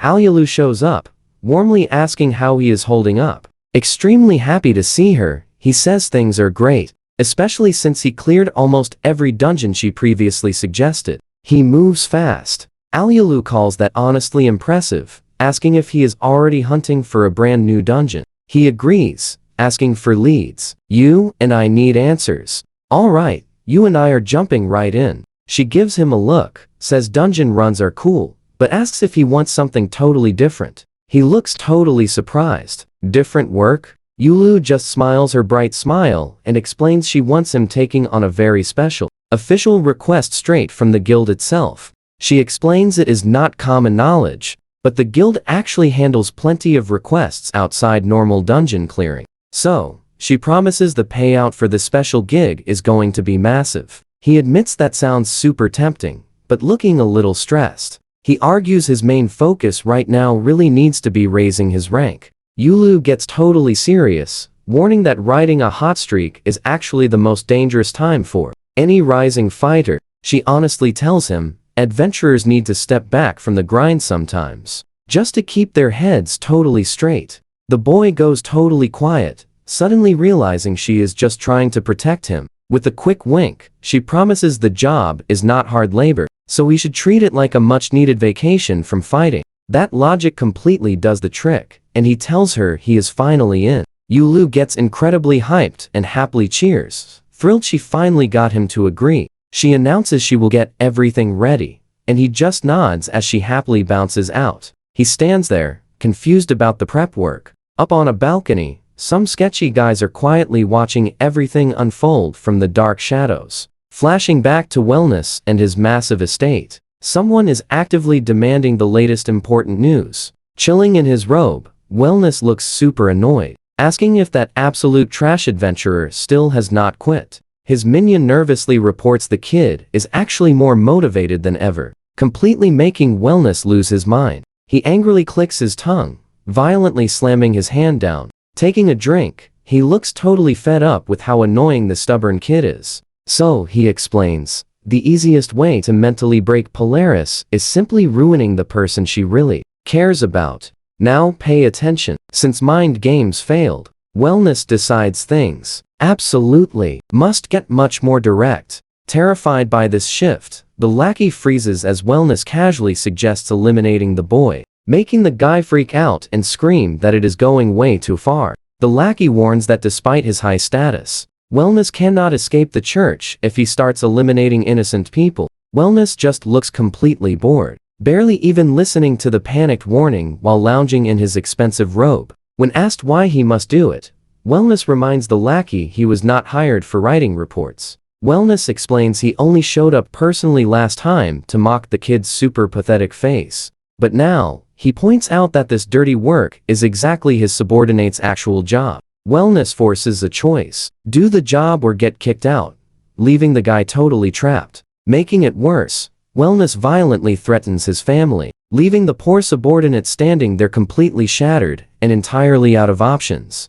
As Wellness casually leaves, he suddenly tells the terrified lackey that because he is so nice, he will actually ensure the guy avoids doing the dirty work himself, leaving him totally confused until Wellness casually mentions finding something extremely interesting. Just the other day, reaching into his robe, he pulls out a strange orb radiating swirling energy. The The subordinate stares at it and instantly goes completely pale. He absolutely knows exactly what that super dangerous artifact is. Outside, Wellness cruelly laughs it off, casually calling the cursed orb his brand new weapon. Crazy, right? Back on the streets, people are strolling around happily, totally unaware of the danger. Yulu finally shows up in her normal outfit, flashing a bright smile and sweetly apologizing for taking so long. Surprised to see her, the boy stares, but she keeps that cheerful energy high, announcing it is time to move. Walking together, he questions what this whole weird request actually is, and she casually drops, "He is playing bodyguard today." He is totally confused about needing protection inside the city, but she laughs, pointing out monsters rarely spawn outside of regular dungeons. Looking serious, Yulu warns, monsters are not the only dangerous things out there. They walk into a cramped, run-down alleyway, where some sketchy bald dude silently watches them pass by. Sketchy thugs are literally everywhere, from pierced guys to hooded figures smoking in shadows. The boy finally realizes the lower district is totally rough, and bringing protection actually makes sense. Looking nervous, he asks why she even needs to visit a place like this. "We are in for it." Yulu brightly smiles, explaining the guild regularly checks on retired adventurers. "Let us dive right in. They are tracking down folks who vanished from the guild lately, just to ensure everyone in town is staying perfectly safe." Our boy finally drops his guard, joking that tackling all this totally alone sounds like way too huge of a burden for her.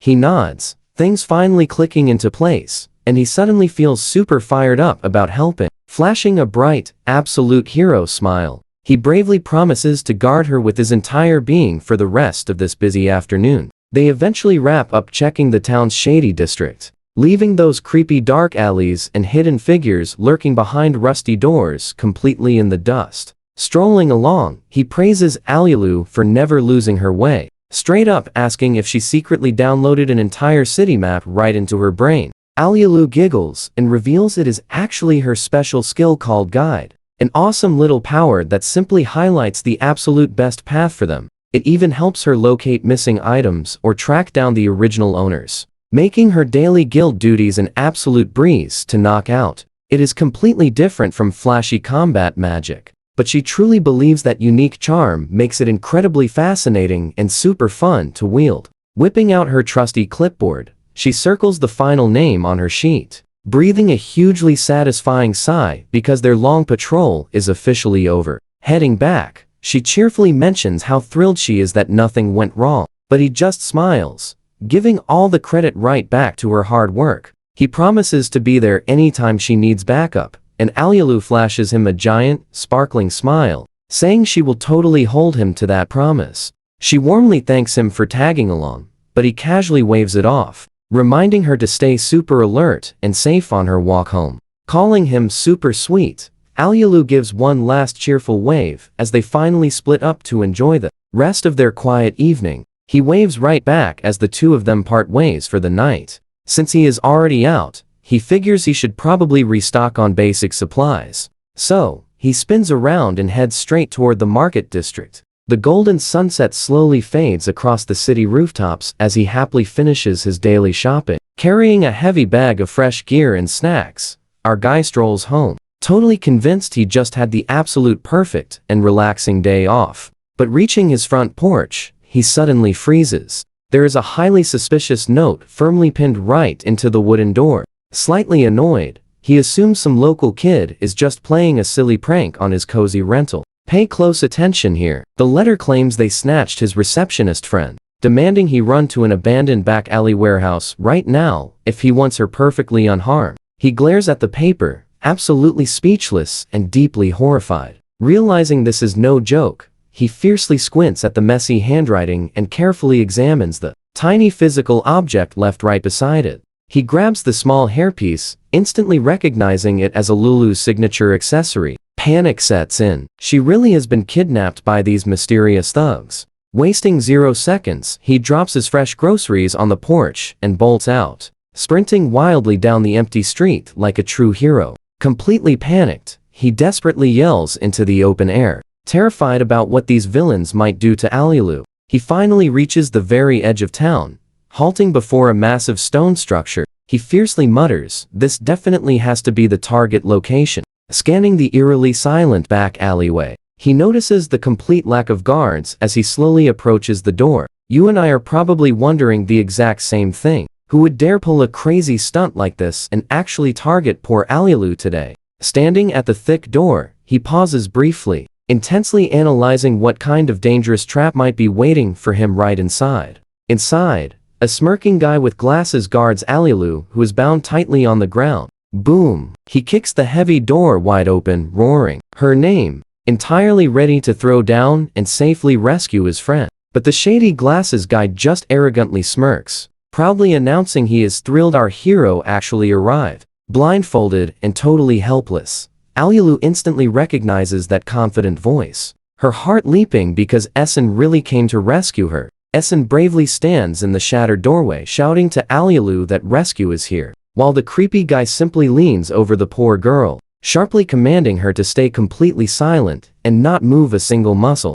Gritting his teeth in pure anger, Essen aggressively shouts at the villain to stop this madness, because none of this makes any sense. Essen furiously demands the real motive, seeing as they have literally never met. The thug just laughs at his confusion, acting like it is obvious. Leaning closely, he casually claims this entire mess is happening because Essen simply refuses to quit. Totally baffled, Essen admits he is lost. But then the villain drops the name Wellness, explaining that Wellness actually wants Polaris all to himself. So, he receives strict orders to eliminate Essen once and for all. Shocked, Essen cannot fathom why an elite like Wellness would play this dirty. He wonders why he would go this far since they are already dating. Suddenly, the armed enemy lunges forward. The other thug aggressively holds Alilu down, shrugging that the messy situation just naturally ended up like this. So now, he is stuck playing the ultimate villain. The guy seems incredibly stressed out, loudly complaining that Alilu and Essen keep fiercely resisting. He claims he must eliminate him. So what do you and I make of this? Essen just stands there, absolutely shocked, realizing poor Alilu was innocent bait for this cruel trap. Exactly how that cowardly rival always operates. Stick with me here. You're about to see how Wellness traps low-rank adventurers just to make them owe him massive favors. He turns them into personal puppets, and if anybody dares to refuse going along with his twisted plans, he uses force to ruin them, ensuring they never find another party. Suddenly, everything finally clicks perfectly for Essen. That rumor about Polaris and Wellness dating was completely fake. Polaris only played along to keep Essen totally safe from harm. Essen stands there feeling awful in the dark, realizing his own mistakes are the exact reason Alilu is now trapped as a hostage. The kidnapper keeps a blade near Alilu. Essen looks up, finally understanding every single piece of this crazy puzzle. Now, Essen demands the kidnapper let Alilu go right this second. He explains he is the only target Wellness actually wants. Essen's expression turns freezing cold, realizing if he sits back now, he really isn't any better than that absolute jerk Wellness.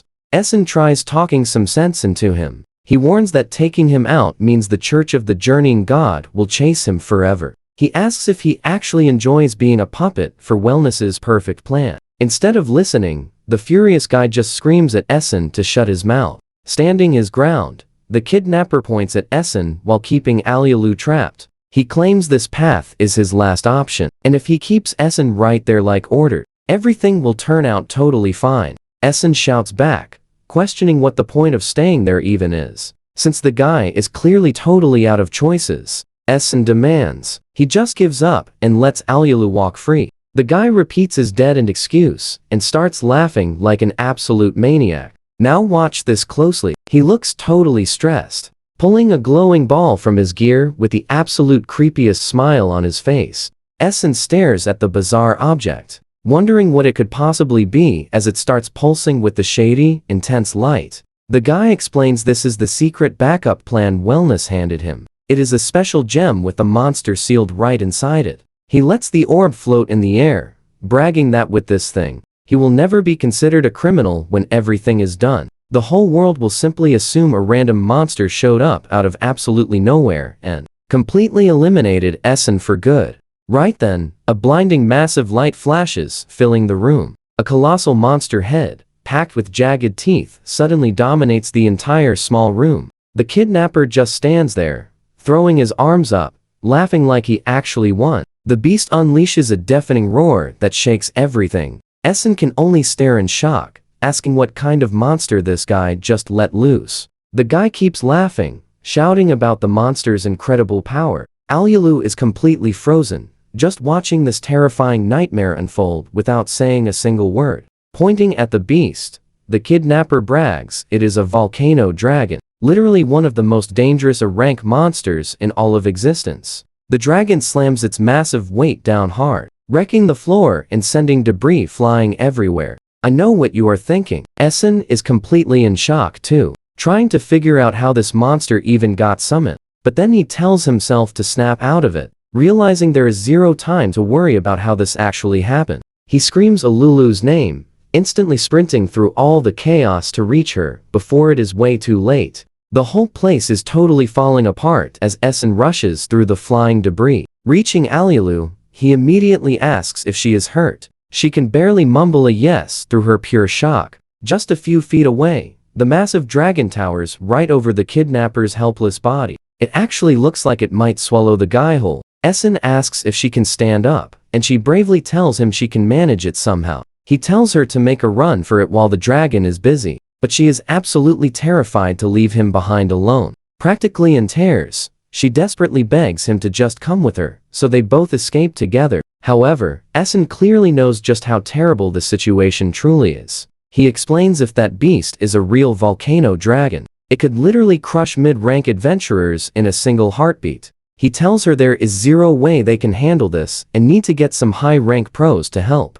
Alyulu tries to argue back, but Essen shuts her down immediately because his mind is totally made up. He tells her he is going to stay right there and hold the monster back himself. Alyulu looks absolutely devastated, barely able to process what Essen just told her. Keeping his absolute focus on the massive threat, Essen tells her she must find backup immediately. They simply cannot let a monster like that just roam around freely. As his own legs start to shake, he honestly admits that he actually wants to run away too, but he clearly knows the damage will only get worse if he leaves. So, pulling his mask up, he explains that the terrifying times he chose not to run are what made him strong. That is exactly why he is staying to fight. Then, he lightens the mood a bit, telling her he is not crazy. He will definitely run if things get way too dangerous. He gives her a small grin, promising that he will not do anything too reckless while she is gone. What do you and I make of this?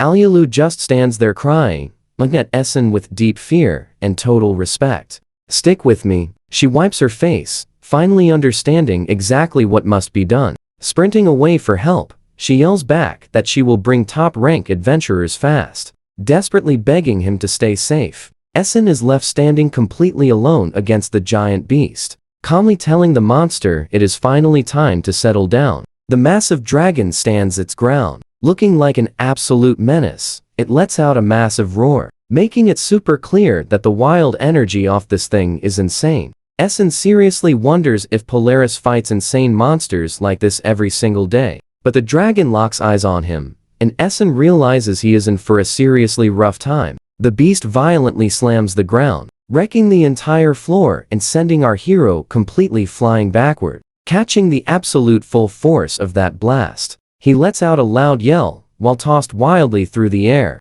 Watch closely now. Grunting in pain, he desperately tries recovering, cursing quietly because he is barely holding on. Essen totally admits this beast is way stronger than he ever expected. Sweating and completely battered, he tells himself he must get right inside the dragon's range. He knows perfectly well that if he steals its unique gift, he might actually win. So, as the monster tries stomping him flat, Essen keeps moving, quickly darting through thick smoke to close the gap. Finally finding a clear open, Essen yells out his signature airshot move, firing it directly at the beast. That airshot connects right on the dragon's face, but the huge impact just creates thick smoke, making it super clear the attack did absolutely nothing. You and I both know that move completely failed. Sticking the landing, he is totally shocked, watching the giant beast gear up for something huge. suddenly remembering these specific volcano dragons actually come straight from the crushing army. Volcano.